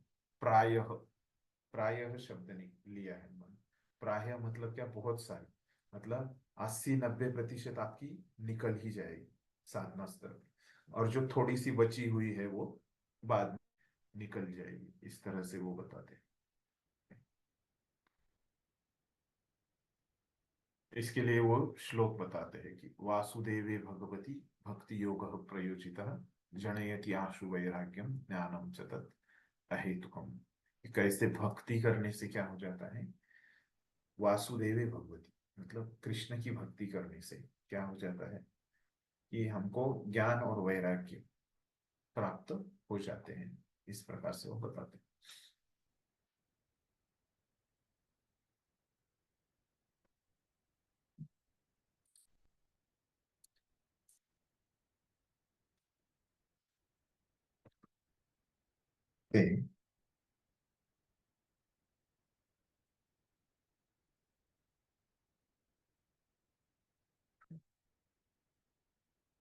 तो अभी देखिए उसके बाद गोस्वामी की संस्तुति है कि मनुष्य को चाहिए कि वह भौतिक इंद्रिय भोग में लिप्त न होकर, है। तो क्या करना चाहिए, भक्ति की वजह से तो निकल जाता है भौतिक भोग, लेकिन मनुष्य को क्या करना चाहिए, भौतिक इंद्रिय भोग को छोड़ के कृष्ण से संबंधित हर भोग्य वस्तु को ग्राह्य समझे। उदाहरणार्थ, तो भोजन करना आवश्यक है। हर व्यक्ति अपनी स्वादेंद्रिय की तुष्टि के लिए सुस्वादु व्यंजन चाहता है। अतएव इस दशा में अपनी जीभ की नहीं, अपितु कृष्ण की तुष्टि के लिए कुछ सुस्वादु व्यंजन बनाकर कृष्ण को अर्पित किए जा सकते हैं। तो अभी हमको सब ये क्या है ये समझाने के लिए प्रभुपाद उदाहरण दे रहे हैं, है ना। इंद्रिय भोग को छोड़ के कृष्ण के लिए कैसे कार्य करना है ना, कृष्ण के सब, तो उसके लिए उदाहरण दे रहे हैं कि हमको खाना तो है, तो खाना हम पकाते हैं, तो वो जो पकाते हैं कि कैसे हमको अ, जो पकाने से पहले कभी कभी पूछते हैं, है ना, कि क्या पकाना है ना। तो क्या पकाना है, जो भी पकाना है वो हम पका सकते हैं, लेकिन उसका उद्देश्य क्या होना चाहिए पकाने का, वो हमारे अ, भोग के लिए नहीं है, वो किसके लिए है, कृष्ण के भोग के लिए है ना। तो उनको पहले अर्पित करना है, फिर हम लेना है ना। तो ये किसका लक्षण है, यही वैराग्य है, भक्ति में जो वैराग्य चाहिए, तो इसी को वैराग्य बोलते हैं। तो अपने प्रसन्नता को छोड़ के भगवान की प्रसन्नता के बारे में सोचना। व्यंजन बनाए जाए, लेकिन जब तक उन्हें कृष्ण को अर्पित न कर लिया जाए, उन्हें भोजनार्थ ग्रहण न किया जाए, ऐसे किसी भी वस्तु का जो कृष्ण को अर्पित न की गई परित्याग करने का व्रत ही वास्तव में वैराग्य है। तो वैराग्य क्या है? इस सब कुछ कृष्ण को अर्पित करके हमको प्राप्त करना है। तो ऐसे वैराग्य से ही मनुष्य अपनी इंद्रियों की मांग को पूरा कर सकता है ना? तो ये शुरू में आवश्यक है ना? तो अभी आपको समझेगा। तो ये ज्ञान और वैराग्य शुरू में ऐसे आवश्यक, लेकिन अगर कोई भक्ति में प्रगति करेगा तो क्या हो जाएगा? वो अपने आप ही प्रसाद ही खाएगा, है ना? तो प्रसाद को छोड़ के और वो कुछ खाएगा ही नहीं, है ना? तो इसीलिए बोलते हैं कि इसकी शुरुआत में जरूरी है ये ज्ञान और वैराग्य की, बाद में जरूरी नहीं है। तो प्रत्येक भौतिक वस्तु से कतराने वाले निर्विशेषवादी, भले ही कठोर तप करे, तो ये मायावादी लोग बहुत तपस्या करते हैं। तो हमने पहले भी देखा है कि वो कैसे तपस्या करते हैं। भगवत गीता के 12वें अध्याय में तो वहां पे बताया है कि उनका जो रास्ता रहता है वो कैसे रहता है, क्लेश पूर्ण रहता है भक्ति की तुलना में। भक्ति का आसान रहता है ना? क्लेशो अधिक तरस तेषाम अव्यक्ता सक्त चेतसाम अव्यक्ता हीर्गतिर दुखम, इस प्रकार से वो श्लोक है ना, 12वें अध्याय। तो यहाँ पे उनका वैराग्य सिद्धि के लिए प्राप्त नहीं होता। ऐसे अनेक दृष्टांत मिलते हैं जहाँ भक्ति से रहित इस तरह का कृत्रिम वैराग्य अपना कर कोई निर्विशेषवादी पुनः नीचे गिर गया, है ना? तो ये निर्विशेषवादी जिस वैराग्य का पालन करते हैं, है ना, तो वो वैराग्य क्या है? उनका वैराग्य नहीं है, भक्ति से उत्पन्न वैराग्य नहीं है। इसलिए क्या हो जाता है? वो नीचे गिर जाते हैं, है ना? नीचे मतलब भव कल्मश में प्रति आकृष्ट हो जाते हैं, फिर से वो भौतिक जीवन को अपना लेते हैं, है ना, निर्विशेषवादी। कोई सन्यासी बन जाते हैं और ऊपर ऊपर से दावा करते हैं कि आत्मा सत्य है, भौतिक जगत मिथ्या है, ऐसे ऊपर से बस दिखा। और फिर भौतिक जगत त्याग का कृत्रिम रूप से दिखावा करते हैं। तो बस उनका दिखावा जाता रहता है कृत्रिम रूप से, उनके अंदर से नहीं रहे, हृदय से नहीं रहे, किंतु भक्ति तक न पहुंच सकने के। अगर भक्त बनते तो वो बच सकते थे पतन से, लेकिन वो भक्त नहीं बनते। पुनः परोपकार तथा राजनीतिक संघर्ष में, है ना, परोपकार करने के लिए अस्पताल, है ना, नहीं तो राजनीति में, राजकारण में चले जाते। तथा कथित सन्यासियों के ऐसे बहुत उदाहरण प्राप्त हैं, जिन्होंने मिथ्या कहकर जोड़ दिया और पुनः भौतिक जगत में आ गए, क्योंकि वे वास्तव में भगवान के चरणारविंदों की शरण नहीं खोज रहे थे, है? ऐसे नहीं कि ये परोपकार, है ना, या ये राजनीति गलत है ना? ये भी सही है, राजनीति भी सही है, परोपकार भी सही है। तो फिर गलत क्या है? तो गलत क्या ये है कि ये लोग जो बोल रहे थे कि ये सब हमने छोड़ दिया, है ना, ये तो छोड़ देते हैं फिर, लेकिन भक्ति न करने के कारण क्या होता है? उनका वो पतन हो जाता है और फिर से वो उसी में आके वो करते हैं, है ना? तो इसीलिए वो उनको गलत बोला है। ऐसे नहीं कि परोपकार नहीं करना चाहिए या राजनीति नहीं करनी चाहिए, है ना, वो भी आवश्यक है। लेकिन यहाँ पे बताने का भाव है कि ये लोग अपने भक्ति न करने से ऐसे इनका पतन हो जाता है। तो ये बताने की बात है।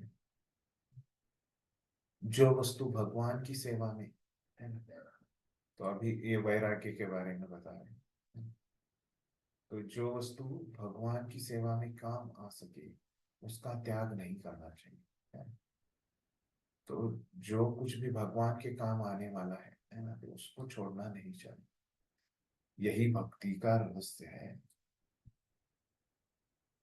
तो ये वैराग्य में, ज्ञान में छोड़ना पड़ सकता है। लेकिन भक्ति में आपको कुछ छोड़ना नहीं है ना। वो अगर भगवान के काम आने वाला है तो उसको छोड़ने की आवश्यकता नहीं है। कोई भी वस्तु जो कृष्ण भावनामृत तथा भक्ति को आगे बढ़ाने में काम आ सके उसे स्वीकार कर लेना चाहिए। जैसे कि अभी हम कृष्ण भावनामृत में बहुत सारी मशीन इस्तेमाल करते हैं, है ना। कौन सी मशीनें, उन उस टाइम पे प्रभुपाद क्या क्या मशीनें इस्तेमाल करते थे? टाइपराइटर, है ना, बोल कर लिखने वाली मशीन, है ना, जिसमें प्रभुपाद वो डिक्टाफोन बोलते थे है ना, रिकॉर्डर जिसको हम बोलते, फिर टेप रिकॉर्डर, माइक्रोफोन, वायुमान,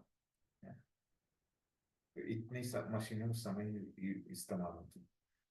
यदि आप भौतिक सभ्यता की प्रगति को नकारते हैं तो फिर भौतिक वस्तुओं का उपयोग क्यों करते हैं, लोग पूछते हैं, है ना। अब भौतिक जीवन को तो बोलते हैं कि इसको ना करो, और फिर यहाँ की वस्तुओं को तो इस्तेमाल करते हैं भौतिक जीवन। तो प्रभुपाद बोल रहे हैं कि वास्तविकता यह है कि हम नकारते नहीं, हम तो लोगों को जो कुछ वे कर रहे हैं वो कृष्ण भावनामृत में करने को कह रहे हैं। तो प्रभुपाद बोल रहे कि हम लोगों को कुछ भी छोड़ने के लिए नहीं बोले, जो कुछ भी वो कर रहे हैं वो क्या करना है, उनको कृष्ण भावनामृत में करना है। नया कुछ करना नहीं है, वही कार्य करना है। वो बस चेतना क्या होनी चाहिए, कृष्ण भावनामृत की होनी चाहिए। यह वही सिद्धांत है जिसके अंतर्गत कृष्ण ने भगवद गीता में अर्जुन को सलाह दी है कि वह अपनी युद्ध संबंधी क्षमताओं को भक्ति में रहकर उपयोग करे। इस प्रकार हम इन मशीनों का कृष्ण की सेवा के लिए उपयोग कर रहे हैं। कृष्ण अथवा कृष्ण भावनामृत के प्रति ऐसी भावना से हम प्रत्येक वस्तु स्वीकार कर सकते हैं। यदि हमारे कृष्ण भावनामृत आंदोलन को अग्रसर करने के लिए टाइपराइटर का उपयोग किया जा सकता है तो हम इसे अवश्य स्वीकार करना चाहिए। इस तरह मौखिक लेखन मशीन या अन्य कोई मशीन में आवश्यक लाई जानी चाहिए। हमारे दर्शन के अनुसार कृष्ण सर्वस्व है। कृष्ण क्या है? सर्वस्व है। कृष्ण कार्य कारण है और हमारा अपना कुछ भी नहीं है। कुछ भी नहीं है हमारा अपना, खुद का कुछ भी नहीं। सब कुछ क्या है? कृष्ण की वस्तु, कृष्ण की सेवा में उपयोग होनी चाहिए। यही हमारा दर्शन है, सिद्धांत है। सब कुछ कृष्ण का है और सब कुछ कृष्ण की सेवा में लगना चाहिए। इस प्रकार से प्रभुपाद लिखते हैं इसके, कृष्ण ही सर्वस्व है।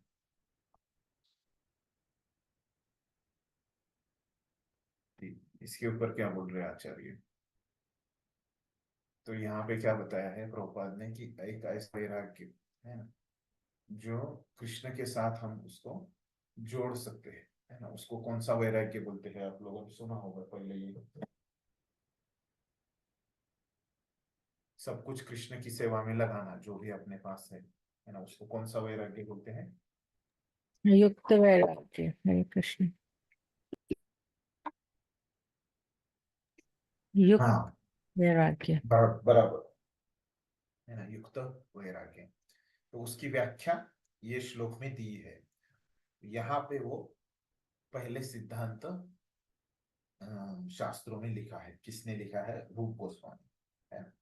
तो इनसे पहले ये ऐसे लिखित रूप में नहीं था युक्त वैराग्य। रूप गोस्वामी ने, और वो श्लोक क्या लिखा है उन्होंने?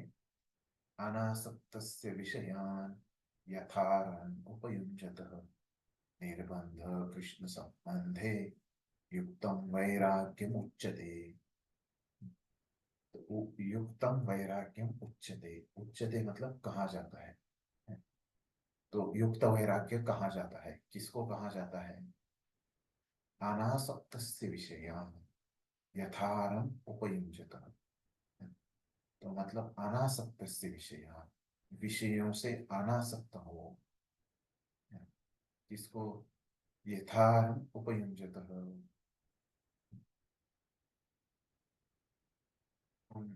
मतलब क्या कहें?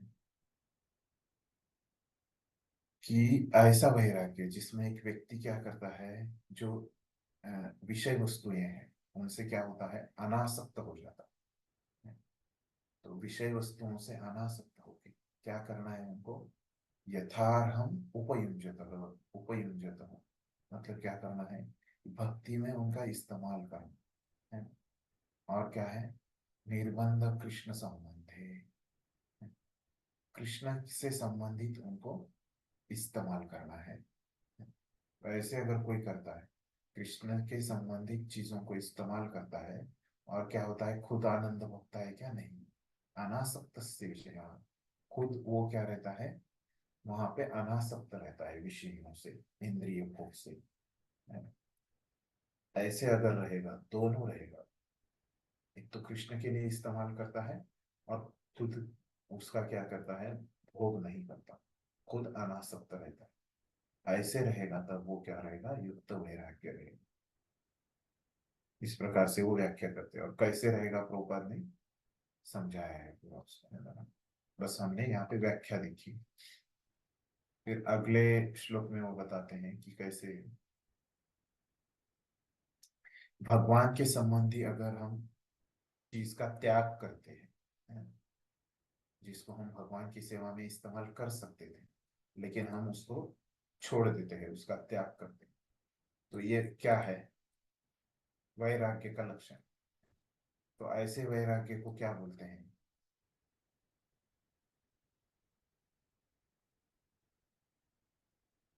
सुना है आपने?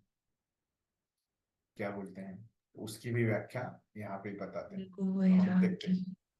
हाँ, फल्गु वैराग्य। फल्गु वैराग्य, बराबर, धन्यवाद। तो उसकी, ये युक्त वैराग्य की भी व्याख्या हमने पढ़ी। तो उसके बाद ये फल्गु वैराग्य की भी व्याख्या यहाँ पे रूप गोस्वामी ने ही दी है।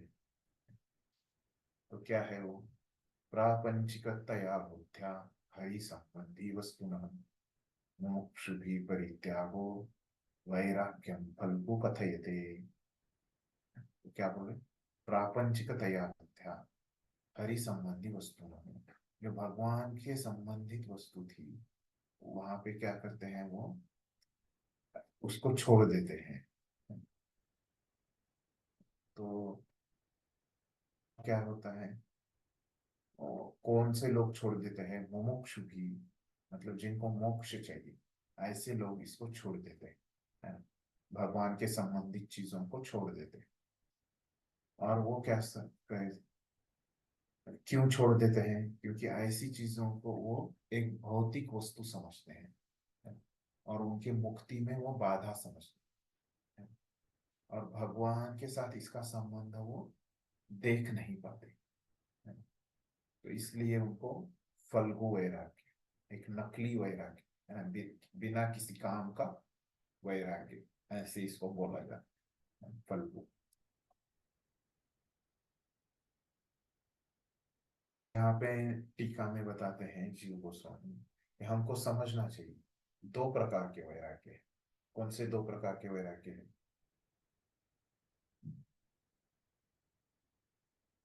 बताइए कोई। युक्त वैराग्य, फल्गु वैराग्य। हाँ, ये जो युक्त वैराग्य और फल्गु वैराग्य है, तो हमको समझना चाहिए कि कौन सा वैराग्य युक्त है और कौन सा फल्गु है, ऐसे वो बताते हैं। और जब हमको ये समझ में आ गया, तो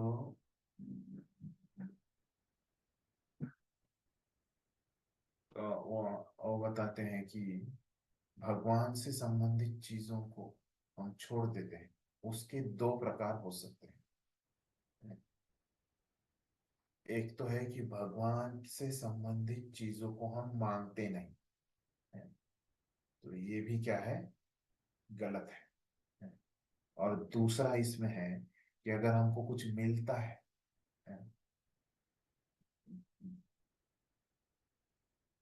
वो अगर भगवान से संबंधित है ना, तो हम उसको त्याग देते हैं। ये दूसरा प्रकार का वैराग्य, समझ गए। तो पहले सबसे ऊपर में क्या है, दो प्रकार के वैराग्य, कौन से, युक्त वैराग्य और फल्गु वैराग्य। अभी फल्गु वैराग्य में दो प्रकार बता रहे, तो अभी वो मेरे लिखने का नहीं चल रहा है ना, लेकिन यहाँ पे तो फल्गु वैराग्य में दो प्रकार के वैराग्य कौन से हैं? एक पहला वैराग्य की ऐसी चीजें हैं जो भगवान से संबंधित है उसका इच्छा ही नहीं करना, उसको मांगना ही नहीं, ये पहले प्रकार का गलत वैराग्य। तो भगवान से संबंधित चीजों को हमको मांगना चाहिए, बराबर। और दूसरे प्रकार का फल्गु वैराग्य कौन सा है कि अगर भगवान से संबंधित चीजें हमको मिलती है तो क्या है, उसको हमको स्वीकार करना चाहिए। ये फल्गु वैराग्य क्या करते हैं, ये पहली अपना वैराग्य दिखाते हैं कि भगवान के संबंधित चीजों को मांगते ही नहीं। और दूसरा है कि भगवान के संबंधित चीजें अगर मिल जाती है तो उसको क्या करते हैं, स्वीकार नहीं करते। तो ऐसे दो प्रकार का फल्गु वैराग्य। समझ गया ये क्या रहता है? अभी वो समझाते हैं कि कैसे समझे ये दो प्रकार के फल्गु वैराग्य के लिए उदाहरण देते हैं। उदाहरण में वो कहते हैं कि ये जो फल्गु वैरागी रहते हैं, है ना, तो वो क्या करते हैं, वो कुछ खाते नहीं पीते नहीं, है ना, अपना वैराग्य दिखाने के लिए कुछ वो अन्न की अपेक्षा ही नहीं करते, तो कुछ खाने की वगैरह, लेकिन शरीर के लिए तो चाहिए, है ना। तो उन्होंने क्या करना चाहिए था, ये अन्न को भगवान से संबंधित देख के प्रसाद के रूप में उन्होंने उसकी अपेक्षा करनी चाहिए, है ना?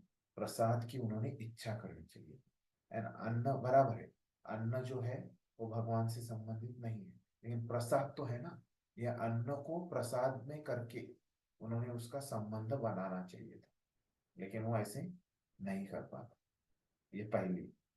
और जब उनको कोई प्रसाद देता है, प्रसाद क्या है, भगवान से संबंधित वस्तु। हमने देखा कि प्रसाद ग्रहण करना एक भक्ति का अंग है। तो अगर उनको कोई प्रसाद देता है तो ये लोग क्या करेंगे, फल्गु वैरागी दूसरे प्रकार के इसमें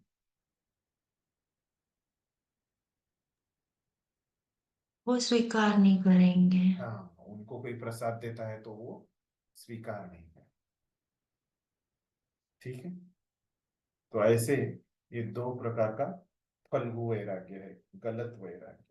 यहाँ पर दिया है क्या इसका एक्सप्लेनेशन? नहीं, मतलब वो आप इसमें अंडरलाइन कर पाओगे क्या? आचार्यों ने दिया है, आचार्य यहाँ पे नहीं दिया है ये फल्गु वैराग्य व्याख्या वगैरह, ये जो है ना, क्योंकि ये जो किताब है प्रभुपाद ने यथा रूप में नहीं लिखी है, इसीलिए ये संक्षिप्त रूप में है भक्ति रसामृत सिंह। ये संक्षिप्त रूप में क्या होता है, आप लोगों को समझना मुश्किल जाता है, तो इसीलिए मैं वो कभी कभी उधर से बताना पड़ता है ना। तो इसीलिए जो आवश्यक है वो मैं बता रहा हूँ, ठीक है। तो इस प्रकार से इसके बारे में हमने देखा, फल्गु वैराग्य और युक्त वैराग्य, ठीक है। तो इसके आगे का परिचय, इसके आगे का परिचय पढ़िए यहाँ से। मैं ठीक है, मैं बताता हूँ, वो इजी जाएगा, जल्दी हो जाएगा। किंतु इसका अर्थ यह नहीं है कि हमें भक्ति संपन्न करने के सिद्धांतों का त्याग कर देना चाहिए। भक्ति के लिए नियमित विधि विधानों के पालन की अपेक्षा करनी चाहिए। तो भक्ति के नियमों को नहीं त्यागना है। भक्ति की प्रारंभिक तथा नौसिखिया अवस्था में भक्त को उन सभी विधि विधानों का पालन करना चाहिए जो आध्यात्मिक गुरु द्वारा स्थापित किए गए। तो ऐसे नहीं सोचना है कि ये भक्ति के नियम मुझे कृष्ण से मेरी भक्ति के लिए अनुकूल नहीं है, इसलिए मैं उनको छोड़ देता, है ना। ऐसे नहीं सोचना चाहिए। तो ये भक्ति के नियम अनुकूल ही रहते हैं, इनका पालन करना चाहिए। वस्तुओं को स्वीकार करना या ठुकरा देना भक्ति के सिद्धांतों पर निर्भर होना चाहिए, है ना। तो आप किस चीज को, है ना, स्वीकारना है और किस चीज को ठुकराना है, ये कैसे तय करेंगे, है ना। कौन से अन्न को ग्रहण करना है और कौन से अन्न को नहीं ग्रहण करना है, आप कैसे तय करेंगे।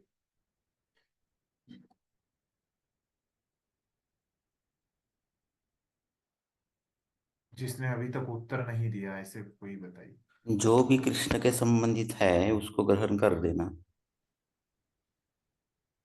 और और जो और कैसे, यहाँ बराबर है आपने जो बताया, है ना। तो जो कुछ भी जो है वो भक्ति के सिद्धांतों पे होना चाहिए, है ना। जो भी भक्ति के सिद्धांतों पे निर्भर है ना, भक्ति करने के लिए जो भी ठीक है उसको स्वीकार कर लेना चाहिए, है ना। जो भी उसके लिए प्रतिकूल है उसको छोड़ देना चाहिए। ऐसा नहीं कि कोई स्वतंत्र रूप से धारणा है, ऐसे नहीं कि जो मुझे अच्छा लगता है स्वतंत्र रूप से, है ना, तो ये मुझे अच्छा लगता है इसलिए मैं वैसे करूँ। किस वस्तु को स्वीकार करना है और किसको ठुकराना है अपने मन पे नहीं है, तो किस पे है, भक्ति के सिद्धांतों के मन। अतएव भगवान की ओर से भक्त का मार्गदर्शन करने के लिए कृष्ण के साकार प्राकट्य के रूप में गुरु का होना आवश्यक है। स्वीकार करने के लिए कृष्ण के साकार प्राकट्य के रूप, है ना, तो गुरु हमको आवश्यक है ना, हमको मार्गदर्शन करने के लिए, है ना, बस नाम मात्र के लिए नहीं। किसके लिए, ये बहुत जरूरी शब्द है, सबसे जरूरी शब्द क्या है, भक्त का मार्गदर्शन करने के लिए। तो गुरु बस वो नाम मात्र हमको दीक्षा के लिए नहीं चाहिए, उनसे हमको मार्गदर्शन लेना है। अगर मार्गदर्शन हम ले रहे हैं तो किसी से, है ना, वरिष्ठ जो गुरु के प्रतिनिधि है ना, तो भी क्या है, वो हमारी गुरु दीक्षा हो गई ऐसे ही है। तो अभी के वर्तमान समय में इस्कॉन में कैसे है कि काउंसलर्स है ना, सबको मार्गदर्शन करने के लिए। तो वो काउंसलर से भी हम मार्गदर्शन कर रहे हैं, ले रहे हैं, तो क्या है कि वो हमारा दीक्षा हो गया ऐसे ही है एक प्रकार से, है ना। जब दीक्षा हो जाएगा, क्योंकि लंबी लिस्ट रहती है ना, जब हमारा नंबर आ जाएगा तब हो जाएगा। तो इस प्रकार से ये लिखा है। तो इसका मूल श्लोक क्या है वो देखते हैं। तो यहाँ पे बताया है कि हमारे जो कर्तव्य रहते हैं, है ना, जो कौन से अच्छे कर्तव्य है, किन कर्तव्यों को हमको ग्रहण करना है और किन कर्तव्यों को छोड़ देना है ना।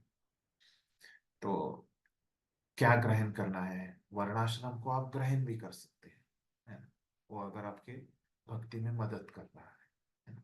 भक्ति में नहीं मदद कर रहा है तो आप वर्णाश्रम को छोड़ भी सकते हैं, क्योंकि वर्णाश्रम क्या है, वो भक्ति का अंग नहीं है ना। वो अगर आपको मदद कर रहा है तो ले लो, नहीं मदद कर रहा है तो छोड़ो, है ना। इस प्रकार से बोला है।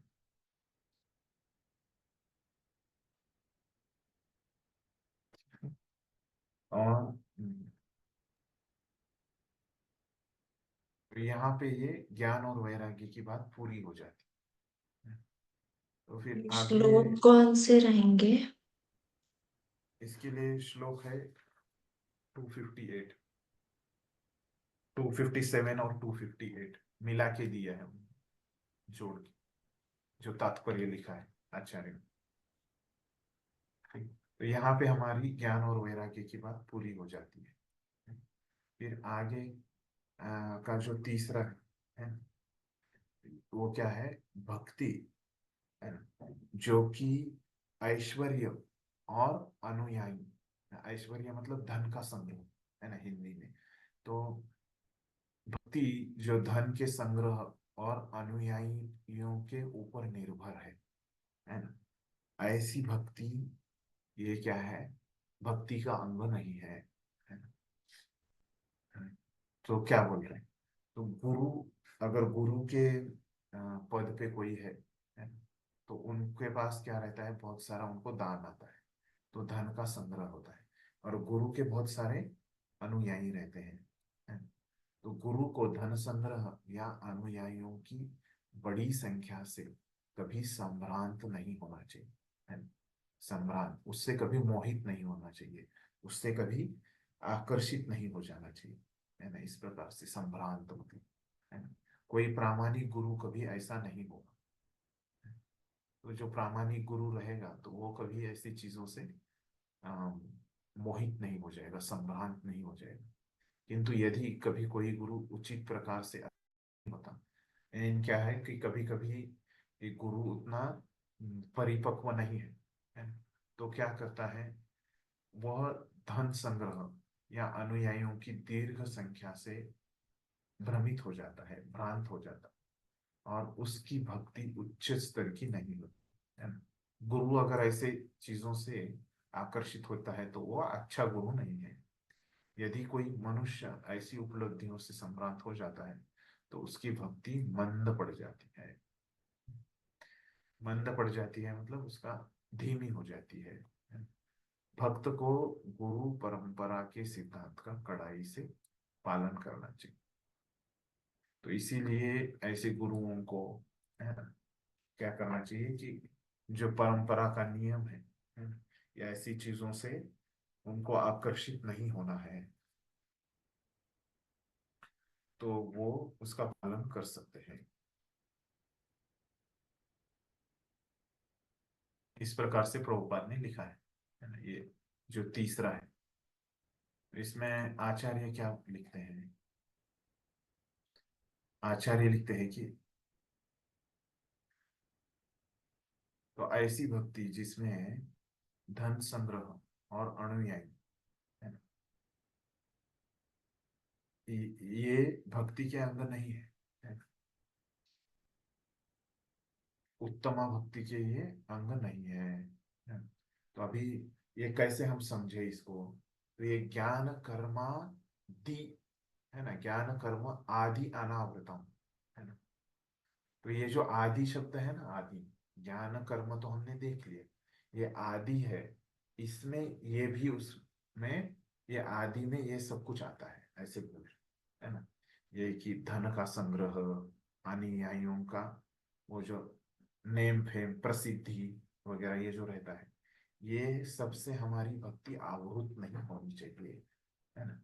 इस प्रकार से बोल रहे जीव गोस्वामी, ठीक है।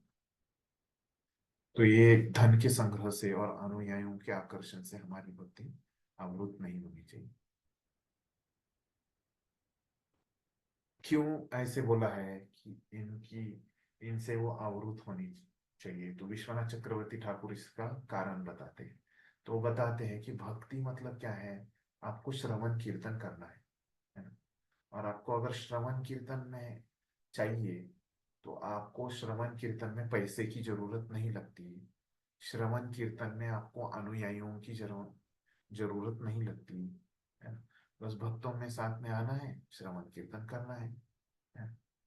तो इस प्रकार से वो लिखते हैं। इसलिए आपको ये धन संग्रह और अनुयायी आपको छोड़ देने चाहिए। तो ये अगर आप इसको पकड़ के रखोगे तो आपकी भक्ति शुद्ध नहीं रहेगी, है ना। इस प्रकार से वो बता, यहाँ पे एक ही श्लोक लिया है उन्होंने इसके बारे में, है ना। तो ज्यादा स्पष्ट, और प्रभुपाद ने भी उसके ऊपर एक ही परिच्छेद लिखा। और इसके बाद अभी तुरंत चौथा वाला चालू होता है ना। चौथा वाला कौन सा था कि जैसे अच्छे गुणों का विकास, है ना, सदाचार का विकास, है ना, ये भक्ति का अंग नहीं है। तो सद्गुणों का विकास, है ना, ये भक्ति का अंग नहीं है। तो उसके लिए हम देखते हैं कि क्या बोलते हैं आचार्य। तो पहले वो दो परिच्छेद हम पढ़ते हैं प्रभुपाद के। यहाँ पे प्रभुपाद बोल रहे हैं कि कृष्ण भावना भावित व्यक्ति को स्वभाव था शुद्ध होने के कारण मन अथवा कर्म की किसी अन्य विशुद्धिकरण की प्रक्रिया को विकसित करने की आवश्यकता नहीं होती है। तो अगर कोई भक्ति का अभ्यास करता है तो क्या होता है, वो शुद्ध ही होता है। और वो अगर शुद्ध है तो अगर वो व्यक्ति कोई भक्ति का अभ्यास करता है तो वो शुद्ध है, उसके मन तथा कर्म क्या हो जाएंगे, वो भी शुद्ध रहेंगे, है ना। और उसके लिए कोई अन्य प्रक्रिया करने की आवश्यकता नहीं रहती। ऐसे लोग कृष्ण भावनामृत में उच्च पद को प्राप्त होने से वह पहले से ही समस्त सद्गुणों से युक्त होता है और योग विधि के बतलाए गए यम नियमों का पालन करता रहता है, क्योंकि वो भक्ति का पालन करता है ना, इसीलिए वो इसमें आगे ही रहता है। ऐसे नियमों का पालन भक्त स्वतः करते हैं, स्वतः करते। इसका एक प्रत्यक्ष उदाहरण अहिंसा का गुण है, जो सद्गुण माना जाता है। तो अहिंसा लोग क्या बोलते हैं, परमो धर्मो, है ना, ये परम धर्म है। परम मतलब क्या रहता है, सबसे बड़ा, है ना। हम बोलते हैं परम ईश्वर, है ना, जो ईश्वर में सबसे परम है ना, मुख्य है ना, इसको परमेश्वर बोलते हैं। तो वैसे ये अहिंसा परमो धर्मो, तो ये परम धर्म माना जाता है अहिंसा, है ना। तो अगर कोई शाकाहारी है ना, तो वो क्या कर रहा है, ये अहिंसा का पालन कर रहा है। लेकिन अगर आप भक्त बन जाते हैं तो क्या हो जाएगा, तो आप शाकाहारी अपने आप बनते हैं, है ना। भक्ति जो करता है व्यक्ति, वो क्या करता है, अलग से उसको शाकाहारी, ये सत्व गुण का विकास, है ना, ये शाकाहारी बनने का, अच्छे गुणों का विकास उसको करना पड़ेगा क्या, नहीं करना पड़ेगा। अगर वो भक्त बन जाता है तो क्या है, अपने आप वो प्रसाद को ही ग्रहण करेगा, है ना। तो अलग से उसको शाकाहारी बनने की आवश्यकता नहीं है ना। वो यहाँ तक समझाया है कैसे भक्ति करने से हमको अन्य चीजें, सात्विक चीजों का पालन नहीं करना पड़ता, है ना। जैसे भक्त बनने के बाद हमको क्या है कि अलग से शाकाहारी बनने की आवश्यकता नहीं है, ऐसे समझाया। समझ गया आपको। तो अभी आचार्य क्या बोलते हैं इसमें, तो देखिए वो क्या बोलते हैं, विवेक, विवेक आदि, विवेक आदि बोलते हैं। तो विवेक मतलब क्या होता है, आपको पता है, क्या अच्छा है क्या बुरा है ना, ये सोचने की जो शक्ति है उसको क्या बोलते हैं, विवेक, है ना। इंग्लिश में उसको हम क्या बोलते हैं, डिस्क्रिमिनेशन, है ना। तो ये जो विवेक है, डिस्क्रिमिनेशन है ना। अन्य विवेक आदि बोलते हैं, विवेक और उसके जैसे ये अच्छे जो गुण है ना, तो ये क्या है, भक्ति के अंदर नहीं है, ऐसे बता। क्योंकि क्या है कि शाकाहारी बनना ये भक्ति का अंग है क्या, नहीं है ना। ये अच्छा गुण है, लेकिन प्रसाद ग्रहण करना ये भक्ति का अंग है। अगर आप प्रसाद ग्रहण करते हैं तो अपने आप शाकाहारी बन जाओगे, है ना। तो ये बात यहाँ पे उन्होंने समझाई है। इसमें बस उन्होंने विवेक आदि चीजें बताई है। तो फिर अगला परिच्छेद लेते हैं हम कि अगले परिच्छेद में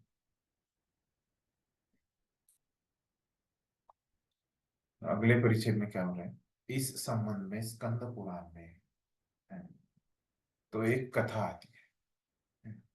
तो कौन सी कथा है, तो जिसमें नारद मुनि के उपदेश से एक बहेलिया, बहेलिया मतलब क्या, कि जो शिकारी है ना, हंटर, एक बहेलिया, शिकारी भी बोल सकते थे लेकिन ज्यादा ही यहाँ पे उन्होंने शुद्ध हिंदी का इस्तेमाल किया है। या व्याध महान भक्त बन गया, है ना। एक जो शिकारी है ना, वो क्या बन जाता है, एक भक्त बन जाता है नारद मुनि के संग से। जब वह बहेलिया पूर्ण भक्त बन गया तो वह एक चींटी तक को मारने के लिए, और जब वो भक्त बनता है ना, तो फिर से वो नारद मुनि उसको मिलने को आते हैं। तब क्या करते हैं, दोनों जब चलते रहते हैं तो नीचे उनके जमीन में चींटियां आती है। तो नारद मुनि देखते हैं कि वो भक्त इतना सतर्क रहता है कि वो वहां पे ख्याल रखते रहता है कि उसका जो पैर है वो चींटियों पे ना पड़े, है ना। तो नारद मुनि उनके एक दोस्त के साथ आते हैं, पर्वत मुनि, है। तो ये दोनों वो आश्चर्यचकित हो जाते हैं उस शिकारी का ऐसे बर्ताव देख के, है ना। कि पहले वो इतने पशुओं की हत्या करता था और एक अभी जाने अनजाने में, मतलब वो एक चींटी को भी हत्या नहीं करना चाहता। इसका इतना उसमें क्या होता है, बदल हो जाता है सिर्फ भक्त बन जाने से। तो इतना वो क्या है, अच्छा गुण है, सहिष्णु बन जाता है, दूसरे जीवों के बारे में सोचता है सिर्फ भक्ति करने से। ऐसे नहीं कि उसको नारद मुनि ने बताया कि तुमको ये प्राणियों की हत्या छोड़ देनी है ना, तुमको चींटियों को मारना छोड़ देना है। तो नारद मुनि ने बस क्या बताया उसको, वो बहेलिए को उन्होंने बताया कि तुम सिर्फ भक्ति करो, और उस भक्ति के प्रभाव से क्या हो जाए गया, वो बहेलिया एक अच्छा व्यक्ति बन गया, है ना। इस प्रकार से लिखते हैं प्रभुपाद। और आचार्य इसके बारे में क्या बताते हैं कि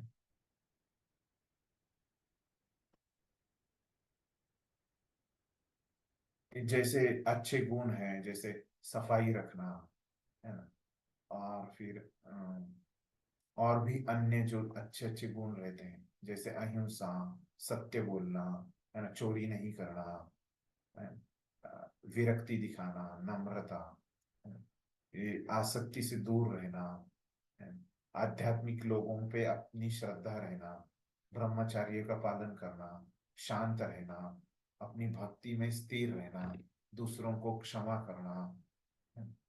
तो ऐसे ये अच्छे गुण हैं। तो ये सब जो अच्छे गुण हैं वो क्या होते हैं, भक्ति करने से इनका विकास होता है, इस प्रकार से वो बताते हैं। तो यहाँ पे बताते हैं कि कृष्ण की हमको भक्ति जो है वो बहुत दृढ़ता से, बहुत एकाग्रता से करनी पड़ेगी, तभी ये गुणों का विकास होगा, ऐसे बताते हैं। ठीक है, इस प्रकार से आचार्य बताते हैं। तो अभी यहाँ पे इस अभी 2 ही मिनट बचे हैं, लेकिन मैं थोड़ा सा ये अंतिम श्लोक है तो इसको पूरा करूंगा। तो क्या बोल रहे हैं इसमें, ये अगला श्लोक, इस प्रकार से ये श्लोक पूरा हो जाता। तो अगले श्लोक में क्या बोल रहे हैं, श्रील रूप गोस्वामी यहाँ पुष्टि करते हैं कि चेतना एवं शारीरिक कर्म की शुद्धि, तपस्या, मन शांति आदि गुण भक्ति में तल्लीन रहने वाले व्यक्ति में स्वतः प्रकट हो जाते हैं।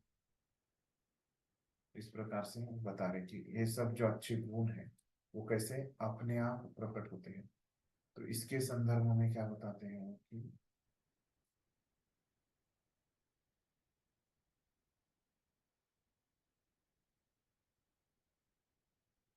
ये स्कंद पुराण का श्लोक है। और इसमें बता रहे कि ये जो गुण है ना, जैसे अहिंसा, है ना, तो ये कोई आश्चर्यकारक गुण नहीं है, क्योंकि आश्चर्यकारक गुण नहीं है, क्योंकि जो व्यक्ति भक्ति करता है ना, वो कभी दूसरे लोगों को परेशान करने के बारे में सोचता ही नहीं है। तो इस प्रकार से आ, वो क्या होता है, जो भक्ति करता है वो अपने आप दूसरों के प्रति सहिष्णु रहता है। यहाँ पे अपना ही पूरा हो जाता है, तो समय के अंदर ही हमारा पूरा हो गया है।